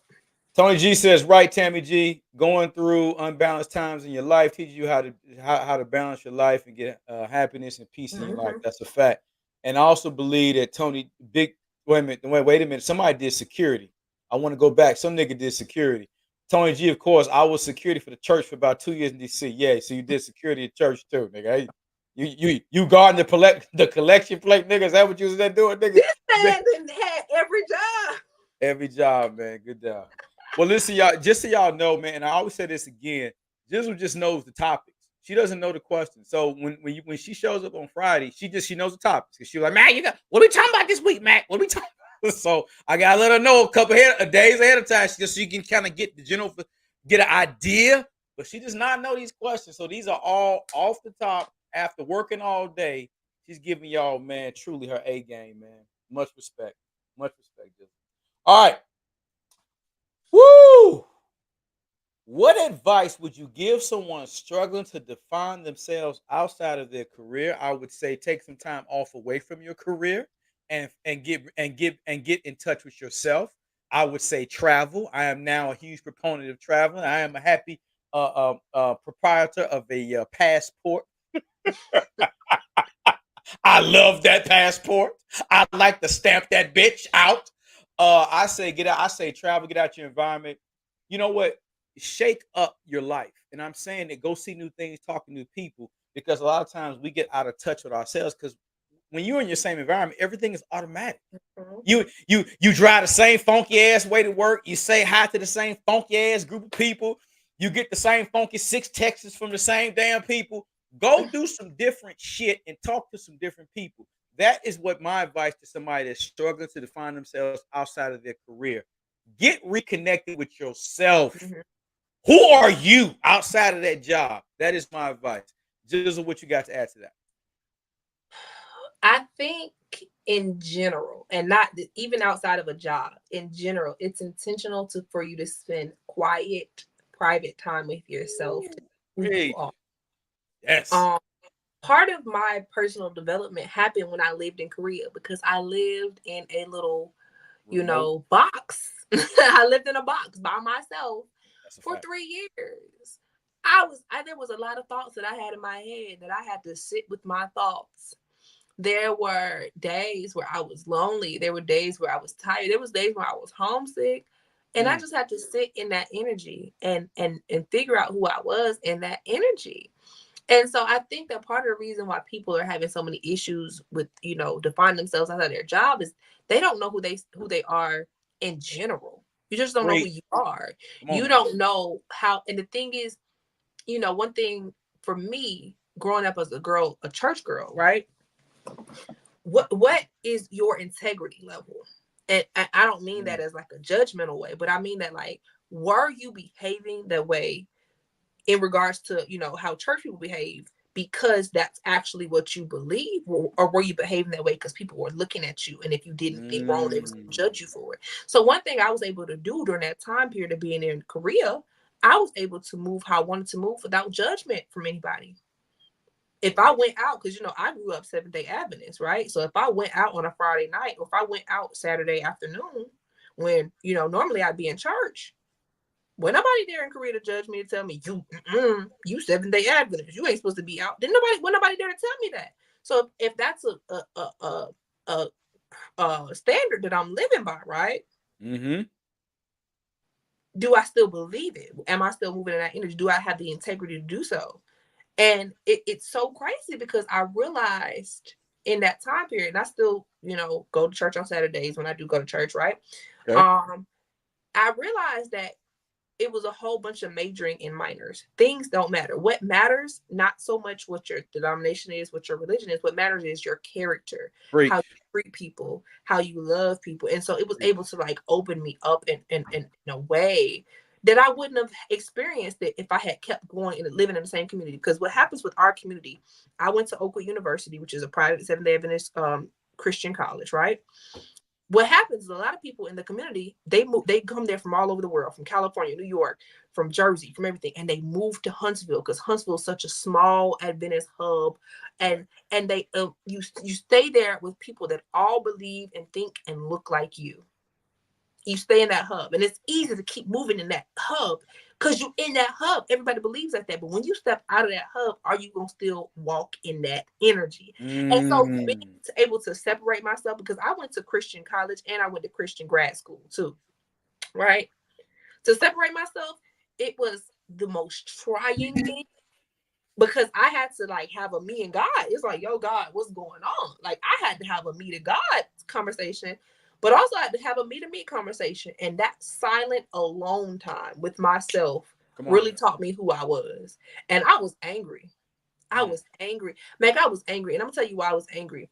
I was angry because I felt like I had wasted my youth. I was 25, 26, 27, 28, 29 when I was over there. 26 is when I went over there. So 20. But anyway, I was over there for those years of my life. And I felt like I had wasted my youth. I was getting ready to turn 30. Right. And I hadn't had any real serious relationship, hadn't had any proposal. I was this glorified church girl, and I felt like I had wasted my youth trying to be perfect, trying to get a man, and I felt like I was angry, and I felt like the men that were supposed to love me, and the men who were supposed to care about me, all they did was take advantage of me and take advantage of the love and the care that I had for them. And I'm not even talking about men I liked romantically. I'm talking about men in general. I was bitter. I was angry. And I'm going to tell you, you sitting there reflecting all this, I wouldn't have known that if I hadn't sat in that energy. I wouldn't have known it. Me neither. I wouldn't have known it. Damn, I so, felt that. By yourself. I know that was a long no, it's perfect. But sit sometime by yourself. For real. Ooh, that was powerful. Tony G says, Mac, take yourself on a date, move, relax, meditation, read, learn what brings you happiness, stay offline because social media can program you into liking certain things. This is true. I am a huge proponent, guys, of meditation. I wasn't always. Meditation forced me to get to know myself. It forced me because, like Gizzle said, I was angry about a lot of shit too. And because when you feel people have wronged you unjustly, like, my nigga, if I shoot at you and you shoot back at me, I ain't mad. Shit, you just return fire. Right. But my nigga, you shooting at me, I'm like, hey, what you doing? And I'm dodging bullets and you still shooting at me. Yeah, I'm gonna have some animosity towards you and some enmity, resentment towards you for a long time. Mm-hmm. But to Jizzle's point, I didn't realize how much it was weighing my spirit down until I got somewhere with my thoughts. I'm like, you're gonna let this shit go, man. You're gonna let this shit go because you blocking future opportunities and blessings because you up here holding on to some shit that ain't nobody thinking about no more. That person that wronged you, they not thinking about that. You don't want, so it's on. So you living it twice. It lived it then, and you still living it in the present, and this shit is in the past. I didn't know that until I started meditating and realizing what was bothering me. And sometimes, to Jizzle's point, we can compress trauma and or anger and compartmentalize. I'm good. I'm straight. No, you fucked up. Excuse my language. You need to take some time with self. So You nailed it. I was angry too about a laundry list of stuff from people. So I felt that. That's what the therapist told me. She told me, she's like, it's like a tissue box. You can keep pushing tissue in it, but one day that tissue's gonna bust out if you keep pushing more stuff in it. That. And I'm like, yeah, you gotta you gotta let that stuff go, bro. Let it out, bro. Let it out. That's good stuff. All right, guys. I think let me get to the chat. Make sure I didn't miss anybody. Make sure I miss anybody. Tony G said it. Did Tony G say anything else? Yeah, we'll make sure. And Big T, he did security too. All right, guys. We're about to get ready to head into everybody's favorite segment. But before we do, got a great word from our co-fo. Hey, time out. Let me borrow a moment of your time. Hi, my name is Marquise, and I'm the COFO, Chief Operation and Financial Officer here at Mactastic Media. And on behalf of Mac, myself, and the entire team here at Mactastic. That was weird. Try it again. Hey, time out. Let me borrow a moment of your time. Hi, my name is Marquise, and I'm the COFO, Chief Operation and Financial Officer here at Mactastic Media. And on behalf of Mac, myself, and the entire team here at Mactastic Media, we humbly thank you for tuning in to all our contents and shows. Everything from Cigar Chats with Mac to our awesome panel on the Purple Panties panel. We thank you for all your support. But there's a caveat. With everything, there's a cost for operation. Now, we are extremely grateful to be in this position, but this is where we need your help. How so? We need your help in giving and donation to continue the operation of this channel.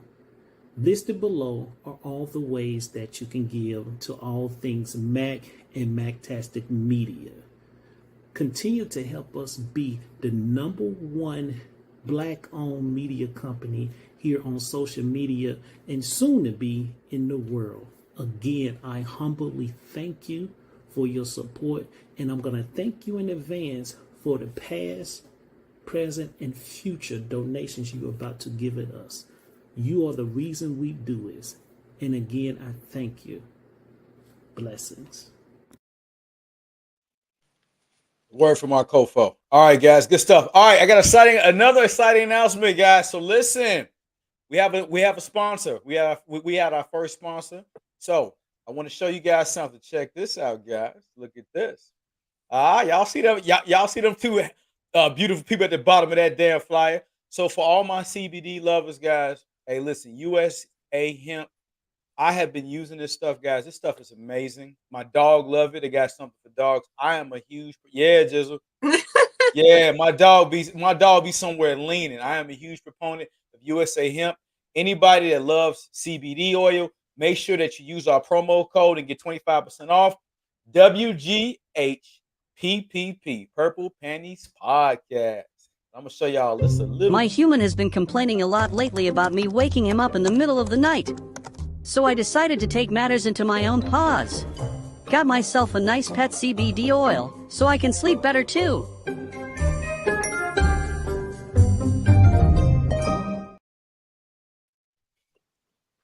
So guys, make sure CBD, make sure you guys WGH, PPP, and that again, that supports us, man. I appreciate everybody. Speaking of branding, that was a connection that was made by way of Gizzle and her personal branding. I met some amazing people, and we're doing some really great things. We got a lot more lined up, man. So I really appreciate you guys.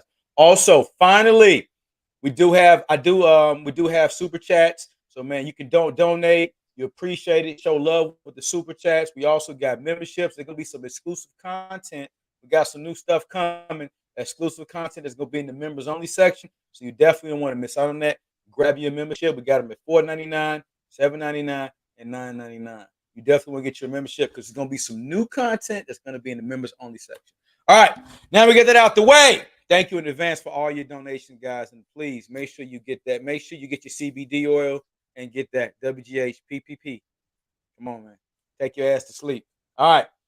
Respected or rejected, guys. Let's get into it. This one here is going to be, oh Lord Jesus. Respected or rejected. VIP sections at parties. I reject that shit. Let me tell you why I reject VIP sections. Y'all killed the damn dance vibe. Y'all killed the damn dance vibe. Y'all killed the damn dance vibe. Y'all killed the vibe. Y'all killed the club. I'm sick of this shit. I'm gonna tell you niggas why. When I used to go out in the club, Gizzle, not when you went off the porch yet, Gizzle, but when I was in the club, we didn't have all that VIP. You took your punk ass out there. It was one VIP section for the niggas who probably were really VIP. And then you and everybody else intermingled on the dance floor. It was about partying the vibe. Now you got 50 million damn people VIPing. Get your punk ass over there. Get your ass out that damn section with that bottle. I reject VIP section. Go ahead, Gizzle. I reject that shit. Thank you, Tony G, for the super chat, brother. Thank you so much, Tony G. Appreciate that. Thank you, Tony G. Shout out to Tony G. Thank you. Oh, I like VIP sections because Lord Jesus. I ain't never paid for one. I will never pay for one, but that's why I meet the ballers. Not gonna hold you. My ex, that's how I was talking to him. Well, I was talking to him before I was my ex, the rapper. Basically, I was with him and his music crew. I'm not gonna name no names because I rock with them people. Well, I'm cool with them people still. Or I like them people still, whatever. But was with them and they were in town. This was in Korea, right? They was in town. They come in town from the US, and I was with them. And one of the music producers, I was rolling with them, and we was drinking shots, and we was just getting lit. And I was rolling with them. He was like, "Hey, y'all want to go to this spot?" Now it was a spot I had already been to because I live in Korea. They didn't live there. They are just there visiting. He know the place because he used to be there all the time because he's a producer. He produced for all the people over there, right? And so he was like, "Y'all want to go to this spot?" So we went to the spot, got a VIP section, got a couple bottles. I got so drunk, and that was, we were with other people. I'm the one they took with them because I had been with them for like 3 days at that point. It's a long story. I ain't gonna get into all details. It was, but VIP be lit. I ain't gonna hold you. I don't think I never had a bad time. Every time I'm in VIP, I'm a very important person with the very important people in there. Like, I love me a good VIP story. And I got several of them. Because when I'm in VIP, baby, we I and we P. Okay? So I like it. Right. I don't know about here in America though. So All right. Big T said he said rejected. Anybody, get your ass. I know Tony G gonna reject it. God dog it. I know that. Even when I'm in VIP with regular people, I enjoy it. Like when I was in Korea, when I was in VIP with regular people, stop. Every time I was in VIP, for the most part, when I was in Korea, I was with Korean celebrities. So just for context. All right. But not like in Atlanta. And that's what I'm saying. That's why I'm go out here. Because what we doing? All right. What we doing? All right, Gizzle. All right. Respect or reject it. I know Gizzle gonna like this one. Adult costume parties. I reject that shit. Take that shit off with your grown ass. I reject it. I ain't trying to be. Fun, no. I knew you was gonna say that. I knew it. I reject it. I'm not doing that shit. I'm gonna show up as Mac. God damn it. That's enough. Gizzle, go ahead. I know you love. I knew it. I just like costumes. They're cute. Like, I love a good costume. Like I said, I did Let's Make a Deal. And when you do Let's Make a Deal, you have to dress up. Like, I don't know if you ever seen the show, but you got to dress up as a person or a character or something like that. So my first one I had bought, because I bought a costume. I was going to be Cleopatra. I was going to be Black Cleopatra. But what ended up happening, that particular episode we were filming, there were like 3 other people that would be in Cleopatra that day. I was like, you losers. So I just had to make up a costume. So I was a hippie. I wore like this little, I guess like a multicolored dress, and it was kind of short, like a hippie would wear. And I put like a peace sign on my cheek, but it was fun. I love a good dress up. But I model, so I feel like that's like duh. But I was Mrs. Claus last winter. You saw my Mrs. Claus pictures, didn't you? Yeah, I saw you. Okay. I saw you, Mrs. Claus picture. I'm sure you're gonna dress up as something this year as well. I'm sure. I'm not really a Halloween dress up person, but I like a random that's a good idea for my 36th birthday. We should have a costume party for my 36th birthday party. I know what, for your birthday party, if you do it, I'll dress up as something. I'll do it for you. You Shaft. I will be Shaft. Y'all know that was a sub, a little subliminal, a little real love tap innuendo right there. But we're not gonna spend no time on that. You know, that was a little. Hey, that was a little. All right, I'm gonna show up the Shaft, the light skin Shaft. That was good stuff. What the chat say about costume parties, man? And let me see. I'm not messing with you, Gizzle. You got Big T says respect the dope costume. Okay, Big T, who you dressing up as, bro? Maybe it's me. I guess I'm just the party pooper now. I ain't feeling that shit, but each his own. All right, but my sister did bet me. She said, "I bet Tami likes that," and I said, "Yes, I'm sure she would." All right. I'm not. Tony G says, "I'm not trying to be anyone but me." Reject that crap. Hated Halloween as a kid. Tony, I'm with you. I didn't really get into Halloween as a kid. It just, the candy was the shit, but the costume shit, you can miss me with that. I was for the candy. I was for the trick or treat. I wasn't with all that. I find this all so funny. Why, Gizzle? Why is it funny? I don't know. Maybe I'm at that point of the night where everything's funny. I'm just gonna laugh. Well, that's good. I'd rather have you laughing than crying. All right, guys, respect or reject it. Rooftop parties. I respect a good rooftop party. Yes, Lord, I do. Atlanta has given me some great rooftop parties in my life. Atlanta, LA, the DR. I like a good laugh. Yes, ma'am. Yes, sir, I do. Rooftop brunches. Daytime drinking. I like daytime drinking. It's nice because at nighttime you're home and you're asleep. Like, I love a good daytime drink. So yeah, I like a good rooftop party. All right. Yellow Shaft. Yellow Shaft, me. Shaft, who's the man? Shaft. Hey, Gizzle throw a 36 party because she's a Gemini, so that's in May. All right, I'll be June, Gizzle. Mm-hmm. That's June. I'll be Shaft if she does that. But if not, we having a house party for McTastic weekend for sure next year. Gizzle will be giving 5 minutes out. Whoever want that work, fella. Tony G, you might want to get them 5 minutes. She got 5 minutes for you. I don't know. She might have 3. She's a little older now. She might not do 5. 2.5. That's really who y'all right now. About 2.5. Get a good hot 2.5. Get a hot 2.5. I went to homecoming last week and them kids was dancing the whole time. I said, Lord, how y'all doing? It's just twerking their little booties. I said, how y'all doing this whole night? Your knees don't hurt? Nah, their knees ain't hurt. We egged houses. Tony G said he egged houses. Big T said he respect the rooftop party. Me too. DC all day respect. Yeah, I know DC. Yeah, y'all do it. Yeah, DC get down. All right, guys, good stuff. Respect it or reject it. Ooh, motorcycle or bike clubs. Motorcycle or car clubs. Pardon me. In Chicago, car clubs was really huge. I don't know about the Atlanta scene, but car clubs was really huge in Chicago. Guys get together. Everybody that drive Toyotas get together, whatever the car is, Camrys. Niggas get up, go get a bottle, chill out in the lake, drink, chase some girls. So I love the car club, man. That was something big in Chicago that we did. That was cool. We get together, drive out, everybody getting their ride and have a good time. Be like a little, just you're not with the car club, bike club, neither. You're not with none of it. Well, I have a dude I talk to that's a part of a bike club, and that's kind of why I have a bad taste for bike clubs in my head. Oh Lord. And I have my ex. He has a Tesla, and he used to swear by them things. And I've only been in one Tesla in my life, and it's been his. And I don't. Yeah, no.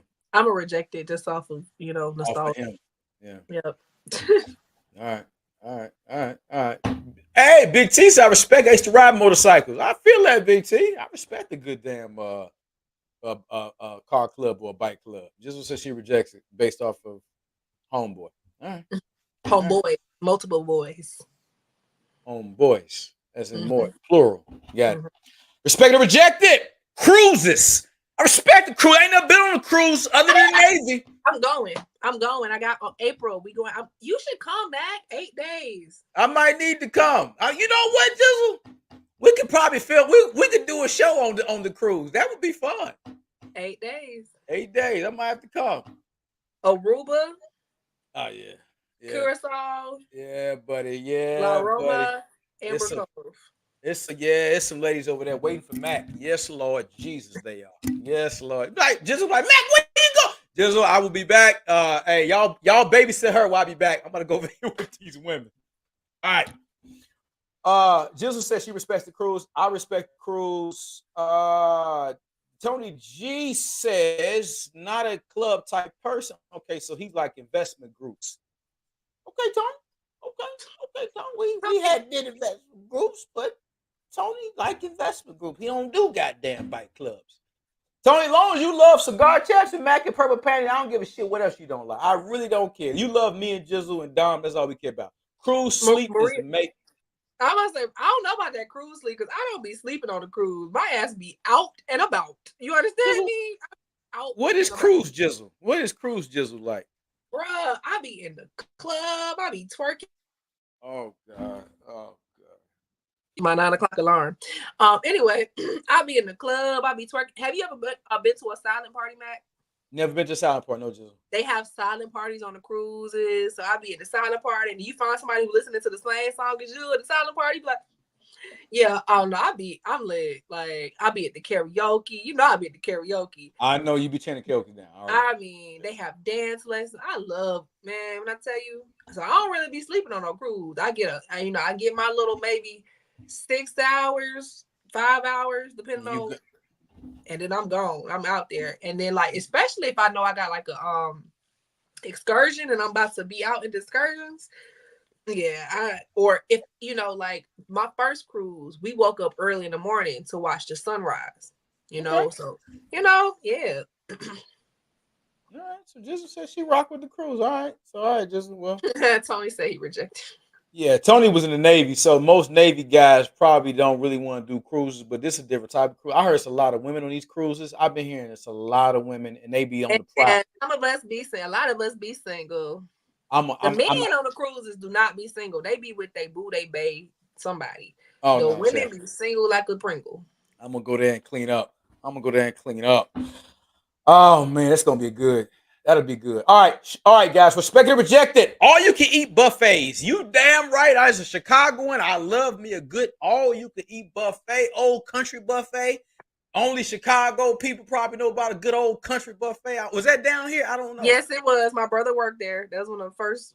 Yeah, my brother first job was old country buffet. You better say that. That was my spot.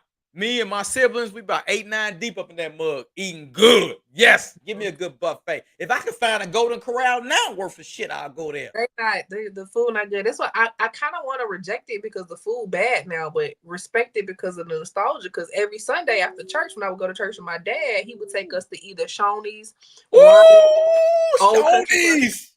Or and Old Country Buffet or either Golden Corral. So we had a couple of options because it would be me, my stepmom, Lord rest her soul, me,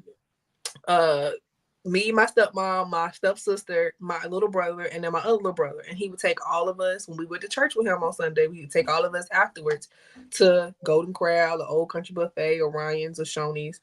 And we would just, we would just eat. And he was so crazy, especially when we went to Golden Corral. His thing was, I want you to get something for every color. Like, that's my daddy rule. Like, you can eat as much as you want to. You can have dessert, you can have everything, but I want you one thing of every color. So we would have to have something green, something, yellow, something. Like, why do you have something yellow, Daddy? Like, I'm confused. Why you want all the colors? I guess that was his way of making sure we got our nutrients. But no, my dad was an interesting dude. But yeah. Hey, Big T, you already know what's up. Tony G rejects it. I forgot. Tony G don't. I'm gonna respect it for the nostalgia. It's nasty now, but I'm gonna respect the buffets for the nostalgia. All right. Respect or reject it. Bachelor or bachelorette parties. I respect a good bachelor party. Let me be the guy that throw you a bachelor party. I want a nigga to get married so I can set off a good bachelor party. Hey. Your last night of freedom, my nigga. I'm gonna make sure you have a good time with Matt. I'm gonna have some very nice ladies there for you to sing you down the aisle with a smile on your face the next day. Yes, I respect a good bachelor or bachelorette party, but I don't know about bachelorette. I respect a good bachelor party. Yes, Gizzle, don't. I reject it, and the reason why I reject it is because I've never been to a fun or enjoyable bachelorette party. I've never been to a fun or enjoyable bachelorette party. I've never, and I've been to so many people's wedding. They always are very. I guess because all my friends were like really saved, and most of them were virgins when they were getting married, and so it was just like, what do I do? When he wants sex tonight. Like, that was the conversation. That was our bachelorette. It was never like no strippers. It was never no wild nights. It was never no alcohol involved. It was just like us sitting in a room. Girl, we're so happy for you getting married. It was just boring. And I don't know, like I said, my brother's getting married and I'm a part of his wedding. And so I'm supposed to be going to my sister-in-law's bachelorette party. And they want us to go to New Orleans. That's the plan. We're going to New Orleans or whatever. But my fear with that is these girls are in their 20s. I'm in my 30s. Like, I'm gonna be the oldest person there. And also, like, I don't know how they party. Like, I party, but I party sober. Like, I don't need alcohol to be drunk. I can't imagine me with 9 other women and they shit face drunk, and I got to make sure they get back to the Airbnb. Like, that's gonna annoy me. So I'm really like, oh my gosh, I don't know how I feel about going on this trip. Because I feel like it's gonna be wild. The stuff she said on the itinerary was like, yeah, we're gonna go pray to some ghosts. Like, what the hell? Y'all going to pray to ghosts in New Orleans? I said, no, we not gonna. No. I said, I'm gonna let y'all have that one. I'm gonna go do something else while y'all are doing that. Okay. Yeah, fuck all that. Excuse me. Fuck all that. Yeah, that's a little weird. Big T said, I respect the bachelor party. Head to the strip club. Hell yeah, we going to the strip club. I'm about to get that man a time. I've never been. Oh, so that's the thing too. For this bachelorette party I'm going to, that'll be some of our first time going to a strip club. And I was trying to figure out, I was asking them last night on the call, I was like, are we gonna go to a male strip club or are we gonna go to a female strip club? And she was like, well, I just assumed it would be male.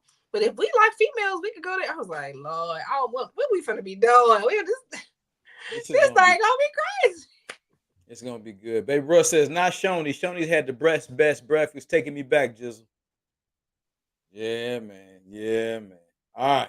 Tony G says, I respect it because I'll get someone in trouble. Hell yeah. A good bachelor party? Hell yeah. Good stuff. All right, guys. Respect it or reject it. Airbnbs. Respect a good Airbnb. Get you a nice little place to, you go somewhere, you ain't in the hotel vibe. Get you a little Airbnb if it's nice. I ain't never had a bad experience. When I went to Africa, I had a good Airbnb. When I first went to the DR before I got a place, I had a nice Airbnb, but I don't think Gizzle likes Airbnbs. Let me tell you why. Why you reject Airbnb? Airbnb, similar to Uber, was created to be cheaper than hotels. They are no longer cheaper than hotels. Hotels are cheaper and you're going to get more quality from a hotel than you're going to get from an Airbnb. The last time I rented an Airbnb, not with a group of people, but by myself, I rented this supposedly nice Airbnb. It was a 1-bedroom apartment in Huntsville. This is when I went down for my alumni weekend a couple of years back. And I booked that one because it looked nice. And it did look the same. But there was a stench. It smelled like wet dog in that apartment. I am such a smell person. It ruined the experience for me. It was partially clean. There was dust bunnies everywhere. There was hair still in the bathroom. And when I told the lady who owned it, she tried to write a bad report on Airbnb for me. And I said, baby, I got pictures of all your nasty stuff. Let's not play this game. So she really came back and reestablished herself because she knew she hadn't done it right. But there wasn't any tissue in the bathroom. It was just like, and I'm just like, this is ghetto. I do not like it. And so I've had good Airbnb experiences, don't get me wrong, but the whole beauty of the Airbnb is because it needs to be cheaper than a hotel. When it becomes more expensive, when you see those cleaning fees, and the cleaning fees, something stupid like $500 cleaning fee and booking online fee and all these other fees, and it ends up being more than a hotel, baby, I'm gonna just go to the hotel because at least at the hotel I'm gonna get free breakfast in the morning. You know what I'm saying? Like and then I think it also depends on what country I'm going to as well. Cause like I've done Airbnb internationally as well. So I've done Airbnb like when I was in Korea. And so just quality, and then communication between the person who's renting it. Because when I did it in Korea, I rented an Airbnb because I was moving from my apartment that I lived in Korea to stay in Korea for several more weeks after moving out of my apartment. I couldn't get in contact with the person that owned the Airbnb. So I was sitting outside of the door of the Airbnb for like an hour trying to get in. So it's just like the communication of trying to get the keypad working. I don't like it. I'd rather go to a hotel. Sometimes it's just simpler to just go to a freaking hotel than try to go through that whole process for them. All right. Well, that's just my personal experience. All right. Let me get to the chat. Maria said Quincy's was bomb too. I guess Quincy's was an all-you-can-eat restaurant. Never heard of Quincy's before. I don't think I've ever heard of Quincy's, but I think that's what she's talking about. Big T, of course. Big T say he respect Airbnb. Mm-hmm. Me too, Big T. Tony G says, I respect it. I'm going to make some money from one, going to make me one or two. Okay, Tom. Yeah, it's a great investment opportunity. Good stuff. All right, guys. Respect and reject it. Woo! Man. Top Golf. I respect Top Golf. Top Golf was a nice little vibe, nice little place to take a date. Hey, I done closed a lot of deals because of Top Golf. Yeah, that's a great date. That's a great first date with a chick because you get to kind of see her competitive nature. You get to be a little touchy-feely because she might need a little help hitting the golf ball. You get your food, you get your drink, you get to look at her, see the optics, and have a little friendly banter. I enjoy Top Golf as a first date. I think it's a great place. Much respect to Top Golf. Gizzle, you do Top Golf? I've never been before. People don't take me on dates. They just want to fuck me. Damn. Never been to Top Golf. All right. I mean, I respect what it stands for, but I ain't never been, so I don't have no point of reference. All right, fair enough. Anybody else? Big T say respect Top Golf. It is relaxing, Big T. Very relaxing. All right, we're gonna try to get somebody to get you to Top Golf. Respect it and reject it. Block parties. Man, I respect the good Chicago block party. Growing up, block parties we used to have a lot of fun. Everybody come out the house, get in the street, music, turn the music up. Hey, that water hydrant. Take that water hydrant and shoot that bad boy out. That water, man, we slipping and sliding. That was a good time growing up in my era, man. Block parties was the truth, man. In conjunction, the house party, block parties was the truth as well. It was the truth. Gizzle, what about you? I like block parties. I've only experienced them like not one time, but like in one setting. My aunt and uncle, they've lived in their house for years, and it's a cul-de-sac. And so what would happen, like Memorial Day, it was one of those holidays. Everybody in their neighborhood in that cul-de-sac would come together and they would throw a block party with all the families. And so that was always a good time. They haven't done it in several years lately because, people move and things of that nature. But when everybody had been there for a long time, they would have that block party and it was definitely a good time. So, yeah, I love a good block party. All right. Hey, bro says Maria Quincy still to this day has the best yeast rolls, no competition. I don't remember Quincy's. That must have I don't know what's Quincy's. I don't know what Quincy's is either. They got me on there. I don't know. I had to ask Babe Bro offline about Quincy. I don't never remember. DC block parties are wild. Tony G. All right, Tony G. All right. Okay. Respect or reject it. People who drive your car and don't put gas back in it. Listen, man. Listen, I reject that. Don't you come asking me to use my car and you ain't gonna have the decency to put the shit at least back where you got it at. What you should do is fill it up. You should fill it up. But I mean, for damn sure, don't put me in a deficit because your punk ass running your errands talking about, can I borrow your car? Yeah, nigga, if you're going to put the shit back where you found it, I reject people like that. Can't stand that. Gizzle, I can't stand people that do that. That's rude. Go ahead, Gizzle. Ditto. I had a situation where I had a roommate and he didn't have a car and he would borrow my car in the morning for his morning classes and he would never put gas back in my car. So yeah, I reject it. I reject that. I'm not feeling that. I'm not feeling that shit. I'm not like that's just rude and inconsiderate. Mm-hmm. Maria said, yes, big bro. I would always eat those rolls. Yeah.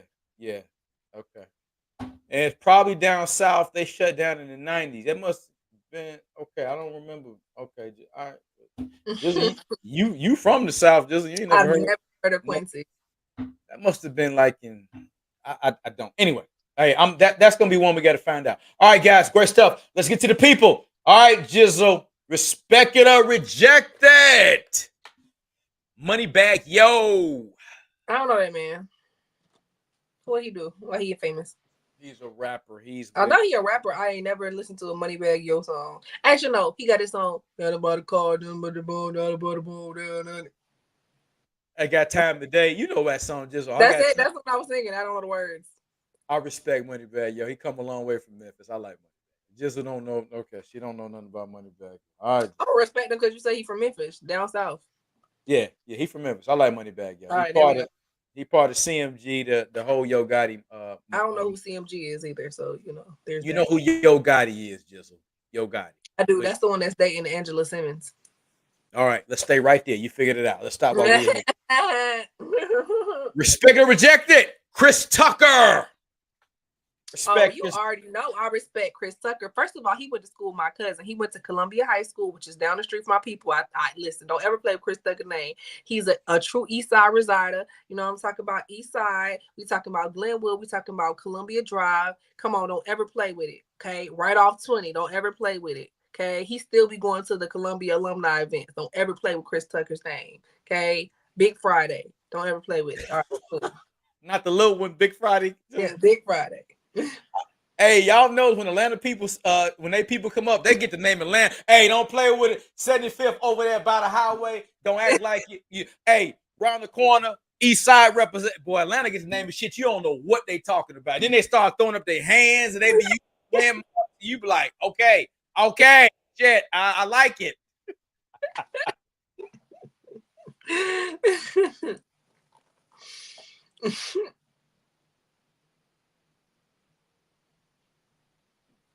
Are you talking back? Are you muted? We can't hear you.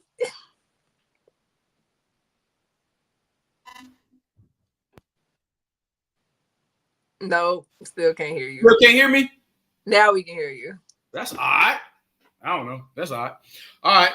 The mic just went crazy. I don't know. All right. Chris Tucker, respect it. Everybody respects Chris Tucker. Money talks. Absolutely. All right. Respect it or reject it.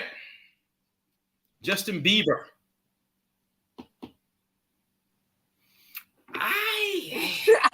We both made the same face.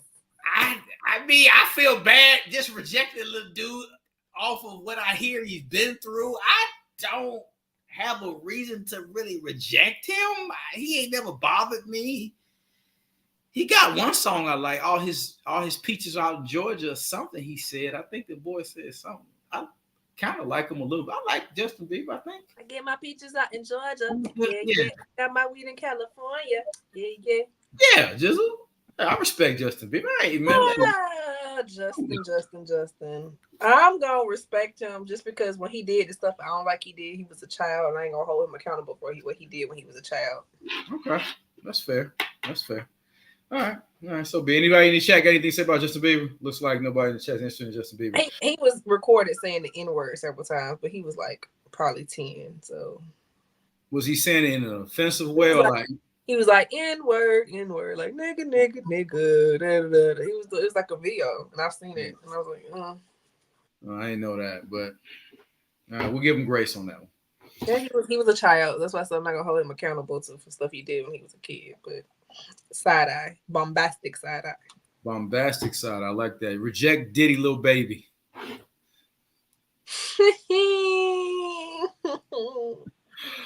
Hey, that's what they say, man. He was groomed, allegedly. That's what they say. All right. Respect it, reject it. French Montana. I don't like his music, but I ain't no French Montana fan like that. He ain't got. Go ahead, Jimmy. I don't like his music, but he hasn't done anything that makes me want to like hate him or anything. No, he ain't did nothing great, but he ain't did nothing bad either. Where you like, I gotta reject you. All right, man. I give him respect. I don't have no reason to reject him. You gotta do something to me. What's something lower than respect? Let's see. I give him. I give him humanity. I give him humanity. I give him We can't do that. All right, y'all. Respect it or reject it. Gunna.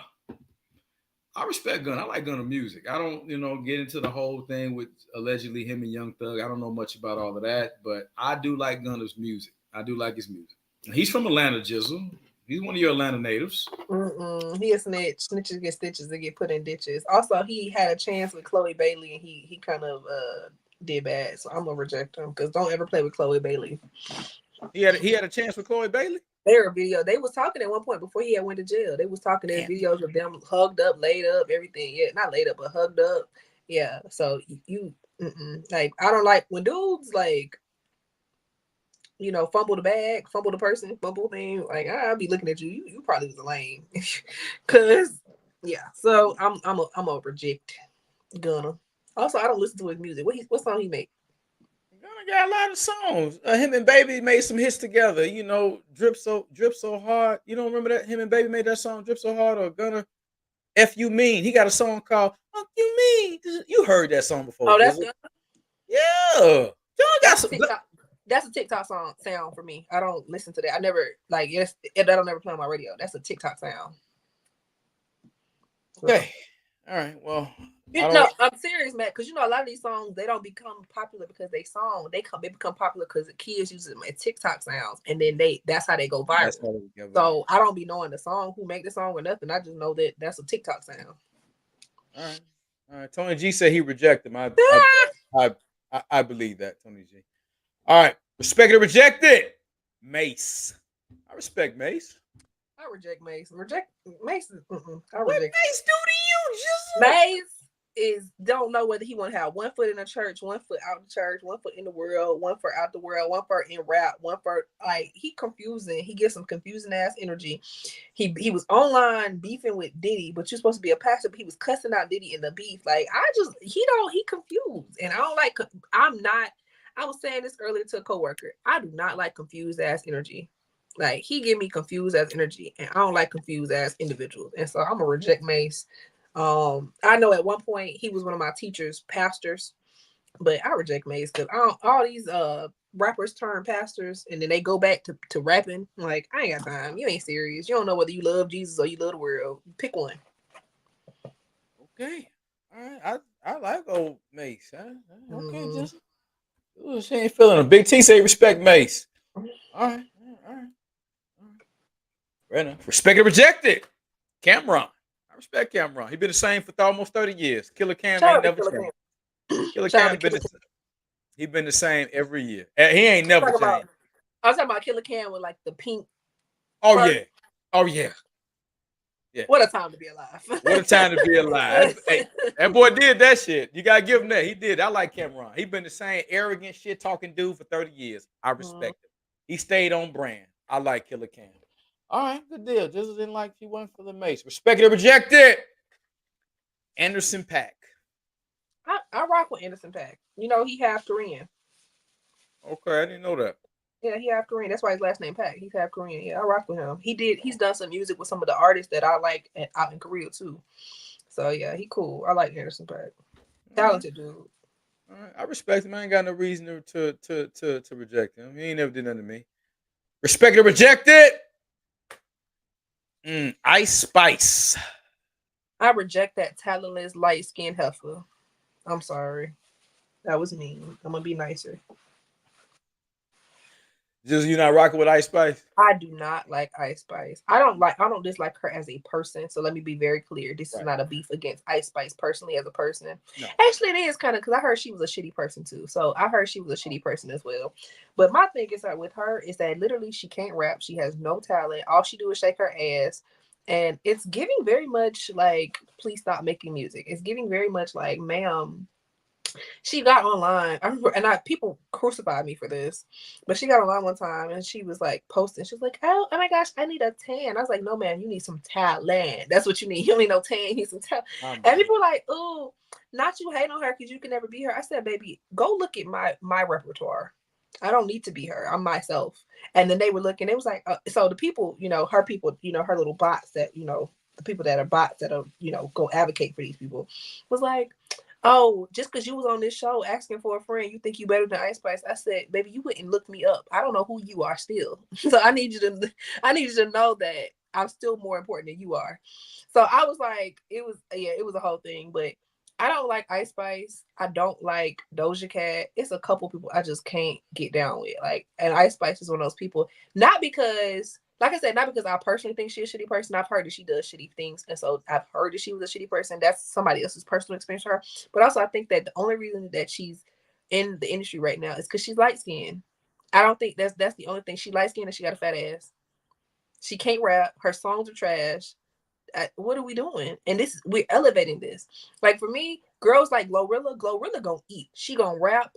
Matt gonna rap. Even Nikki, I don't fuck with Nikki, but Nikki gonna rap. That's true. Cardi even gonna rap. Even if Cardi don't write her own lyrics, she gonna rap. It's gonna be some good music. Ice Spice, what is you doing? You think you the shit? You not even a fart. Girl, you thought you ate against Lotto? Lotto who won a whole competition when she was 14 years old to be the best rapper? Are you dumb? Lotto gonna eat you up, sis? Like, I'm sorry. I can't rock with that girl.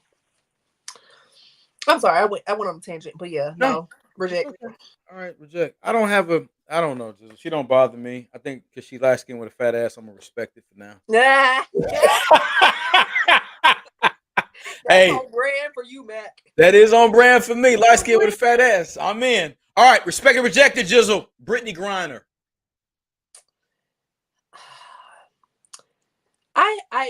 I'm a respect Brittany Griner. I think Brittany Griner is a little confused. I think it's problematic that she was considering herself as pops when her and her wife had the kid, and I just like your gender identity is kind of confusing to me. You're kind of confusing to me.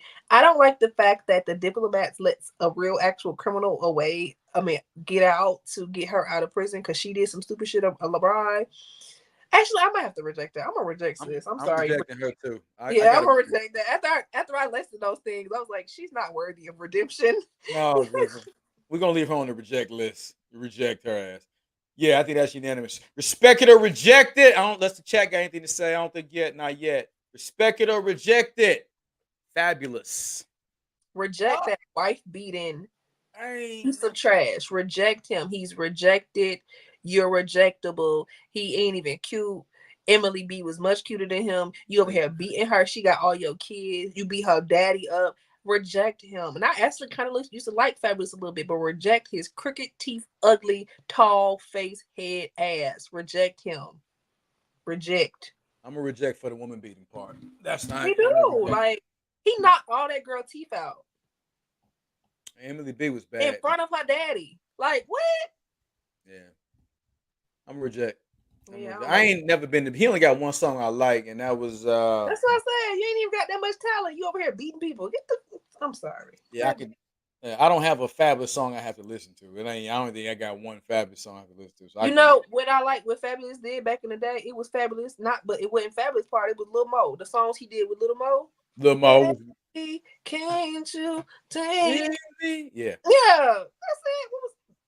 I can't remember a Fabulous verse. If you ask me to rap a hot 16 of Fabulous, I'm gonna be sitting here looking at you like, I guess you. Yeah, you're not alone because I don't remember one either. All right, Fabulous, we're gonna reject you, brother. Respect it or reject it. Mystical the rapper. I reject this nigga. And let me tell you what I fucks with Mystical. Mystical was one of my favorite. When I'm telling you, he's one of my favorite New Orleans rappers. Him and Juvenile. But when I found out that he's currently in jail right now for raping his girlfriend, and that wasn't the only assault case, and he balding and still trying to hold on to them braids, like let them motherfucking braids go. You bald head. Okay. Let it go, fam. I reject him. I'm sorry. And I'm even so mad because Mystical's one of them artists. You know, you got those artists it's old school because they don't make music no more, but they still on your current playlist. Like he was still on my current playlist. You're like, shake it fast. But watch yourself. That was still on my. I came in with the dick in my hand. Come on. Mystical was my guy, but I gotta reject him as well. The whole rape thing and all of that I can't endorse none of that. Oh man. Damn. Respect his music, but I got overall reject it. Mm-hmm. Respect it or reject it. Odell Beckham. I'm gonna respect him. I don't know nothing about him enough to reject him. All I know is he got that ramen noodle on top of his head. Yeah, Odell Beckham ain't never bothered nobody. He just Odell Beckham. Play football. Respect. I ain't got a problem with Odell Beckham. He just living his goddamn life. Respect or reject it. Pink. Pink? Like the girl singer? Yeah. I like Pink. And she's a good performer from what I've heard. You know, yeah, I've heard she's a really good performer. Like I heard her concerts are really good. I don't have a reason to not like Pink. She ain't never bothered me. Yeah, I like Pink. All right. Respect Pink. Tony G says, shaking my head, rejected. Yeah, I guess he got to reject Mystical. Big T said he respect Mystical. Big T say, watch yourself. It's been so long. Yeah, been so long. That was my buddy that's singing that hook. All right. Respect or reject it. Pitbull. I had this little girl in my class several years back, and she had the biggest crush on Pitbull, and I can't tell you a Pitbull song. Me neither, but I like Pitbull. What's it like? It's a I don't know if that's Pitbull. I can't even tell you the lyrics. I don't respect them. I don't got nothing bad against him. Man, I never. Yeah. You know what? I'm gonna say I reject them because I heard yesterday, and I don't know how true it was, but because I heard it, I'm gonna reject them. I heard that Pitbull is the Diddy for the Spanish people. I definitely heard that yesterday. Now, seriously, we gotta have some proof on that, Gizzle. I don't have no proof, but I'm gonna reject it just because I heard it. Because if that isn't even a rumor, that's for you. I'm gonna respect it until I get some corroborating evidence that he did. That's what I heard. I said he the what? All right. I gotta have some corroborating evidence. All right. Tony G said he rejects Pink. She can't sing. I think I'm gonna translate that to she can't sing. I think that's just proper translation. Respect Pitbull. Yeah, Big T. I'm gonna respect him as well. I don't know what the hell Tony was saying, but I think my translation and Tony language was on point. Respect it or reject it. Oh, y'all, we're almost done. Travis Scott. I like Travis Scott. He gave a great concert. He came to Atlanta, that Astro World concert. I enjoyed it. The State Farm, I had a little vibe with me. You know what I'm saying? We went to the Travis Scott concert, had a good time. Yeah. I like him, man. My issue with Travis Scott is not his music. My issue with Travis Scott is Kylie Jenner, because how old was he when he was messing with Kylie Jenner, and how old was Kylie? I know he was older than her, and that's my issue. I don't like the older dudes, 25, 6-year-olds grooming like an 18-year-old chick. I don't like all that energy, even if it's in the industry, even if she wanted to be groomed. I don't like it. I don't have no beef with him personally. I know the Astro World thing had a whole thing where they have a suit because the people had died at the concert. Remember when the stage had fell in one of the locations and they had yeah. I know that's the whole thing. I'm not even gonna hold him accountable for that because that's a logistics thing. But I don't know. I'm like that relationship between him and Kylie. Like, I think it's really weird for men who grew up like in spaces with these younger girls eventually end up dating and marrying or having kids by these younger girls. It's very strange to me. Like, I'm confused because for me, I'm a teacher. I have handsome young students. If they come back to me 10 years from now, I'm not gonna be in their face like, "Ooh, you grew up to be so fine, young man. Let me touch your chest." Like, that's weird to me. I have grown students who are close to my age. I don't even look at them like them. They're my babies. So for me, if you are a person and you have the ability to be in spaces with these young people, and then years later you date them, you marry them, you're pregnant, it's weird to me. It's strange. I don't know if I'm thinking about it in a wrong way, but it's weird to me. Because I don't get why that's a thing. Like, I really don't get, like, Marcus Houston. I think we talk about this on this platform, but Marcus Houston's wife is literally 20 years younger than him. Yeah, that's weird as fuck to me. Like, that's not normal. Like, what? And they've been together for this many years, and she's just like 21 or 22, and they got like 2 kids, and that's like this nigga 43. That's weird. That's a weird ass. That's weird. I don't like it. So I'm. All right, Gizzle. All right, fair enough. All right. Respect or reject it. Oh, nice. Swiss Beats. Ain't that the one who cheated on his wife with Alicia Keys and they reject. We reject. Yeah. I ain't a Swiss Beats. I don't think he's all that great a producer personally. I don't. I ain't a big fan. He always thought his beats was pretty Casio keyboardish. You know what? I'm gonna respect Swiss Beats. You know why I'm gonna respect them? Mm-hmm. Versus. The verses during COVID. I don't know if you used to watch the verses during COVID, man. I did. Them verses during COVID, I feel like they kept a generation alive. it made us appreciate these older artists that we have forgot we appreciated. Because when you was seeing the verses, so I respect him for verses, but I disrespect him for a human being. All right. I'm gonna reject his ass.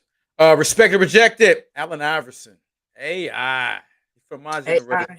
What move did he make up? What did he move? Did he have a signature move? It was a crossover. That crossover. Okay. Respect AI. Yeah.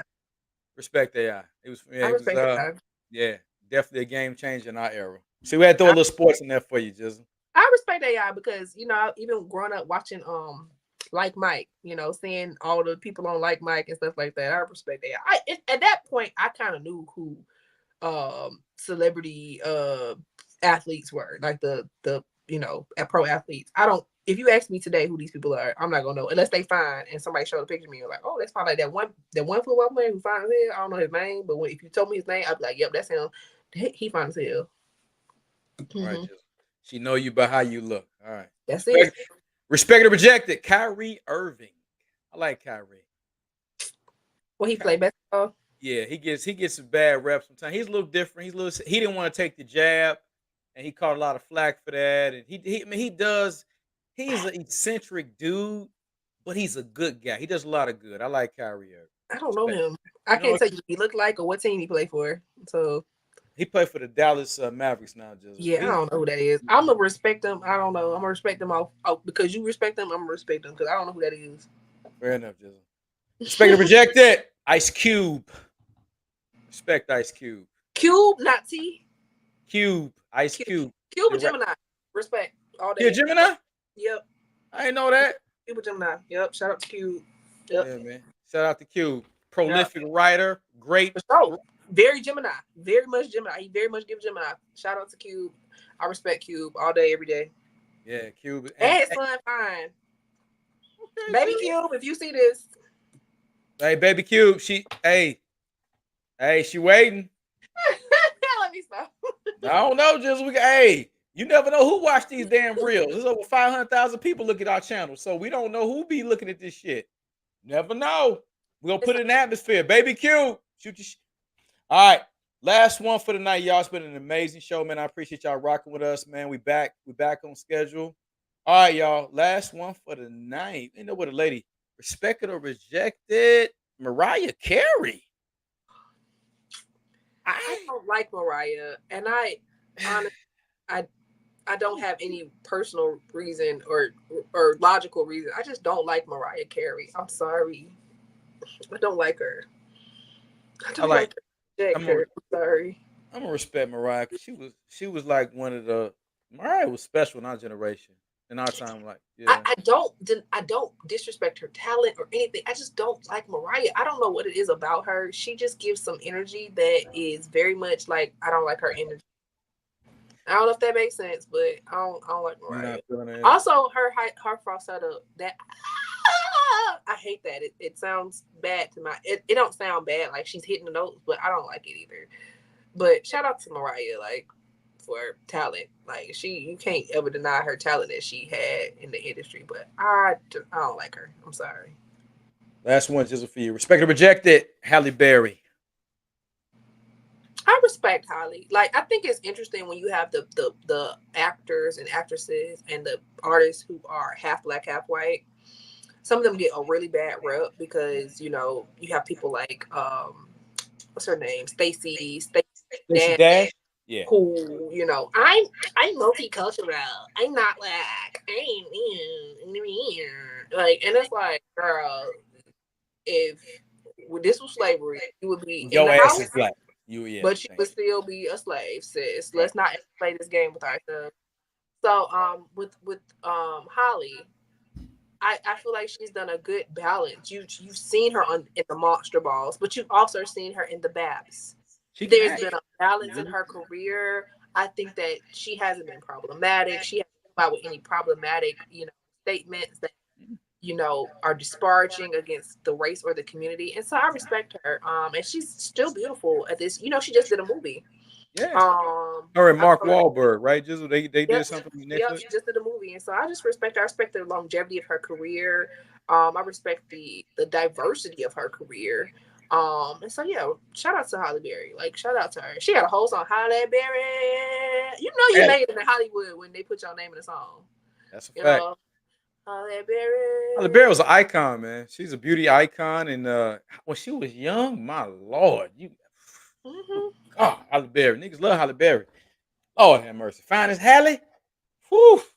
Lord Jesus. And you know what? One thing I respect about people like Halle, people like Nia Long, even though I think I rejected Nia Long last time we put. You did reject Nia Long because she came to your school and that's a personal experience. But yeah, Nia Long, the Sanaa Lathans, the Regina Kings, the people of that generation, they had real natural bodies. It wasn't like it wasn't like these BBL girls, and that they were the standard of beauty. The standard of beauty was something that was obtainable for regular people. Like, they were exceedingly gorgeous women, but it was an attainable goal. It's, to me, you have all these. First of all these new girls look all alike. I can't tell you who Cash Doll, who Dollface, who the doll. I can't tell you. And if I saw them on the street, I wouldn't recognize them, because they all are the same. They all got the same 20-inch bust down, 40-inch bust down, 30-inch, 70-inch bust down wig on, same fake lashes on, same makeup style, which is too much makeup on their face, because these girls are young and they look old as fuck because they put too much makeup on their face.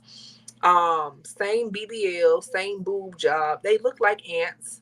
And I'm not saying this to be mean. I know you're laughing. I'm not even saying this to be mean. I'm just saying, like, there was these women, the women I named, they are all beautiful, but they all look different.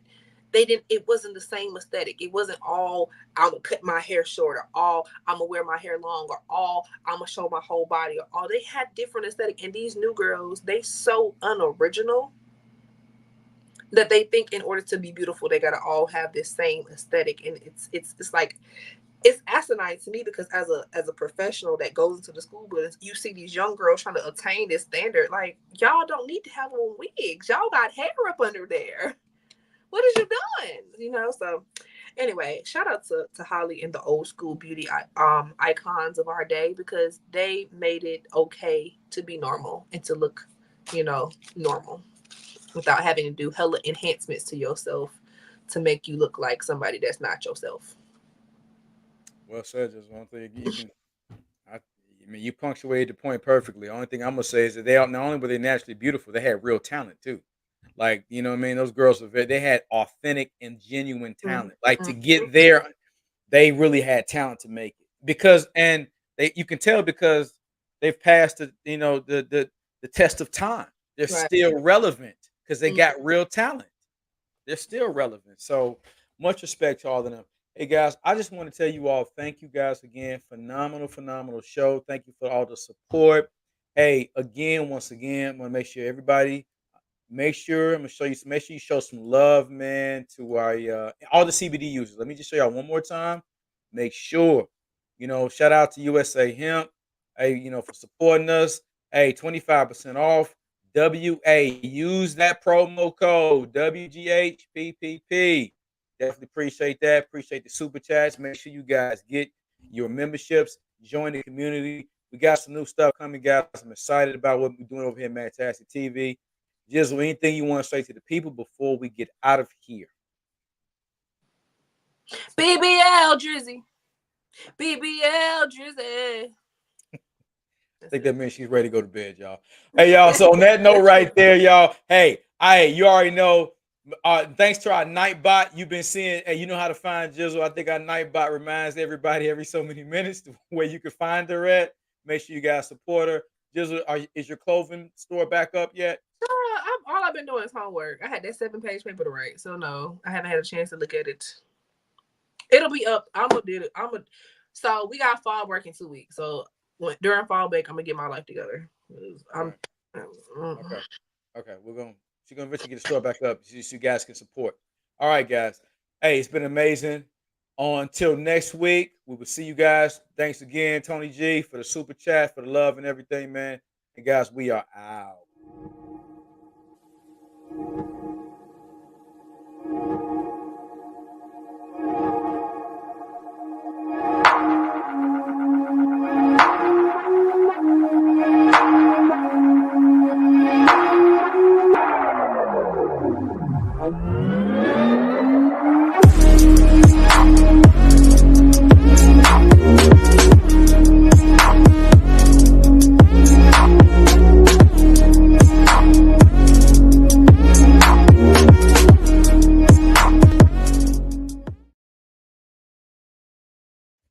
Over with Gizzle.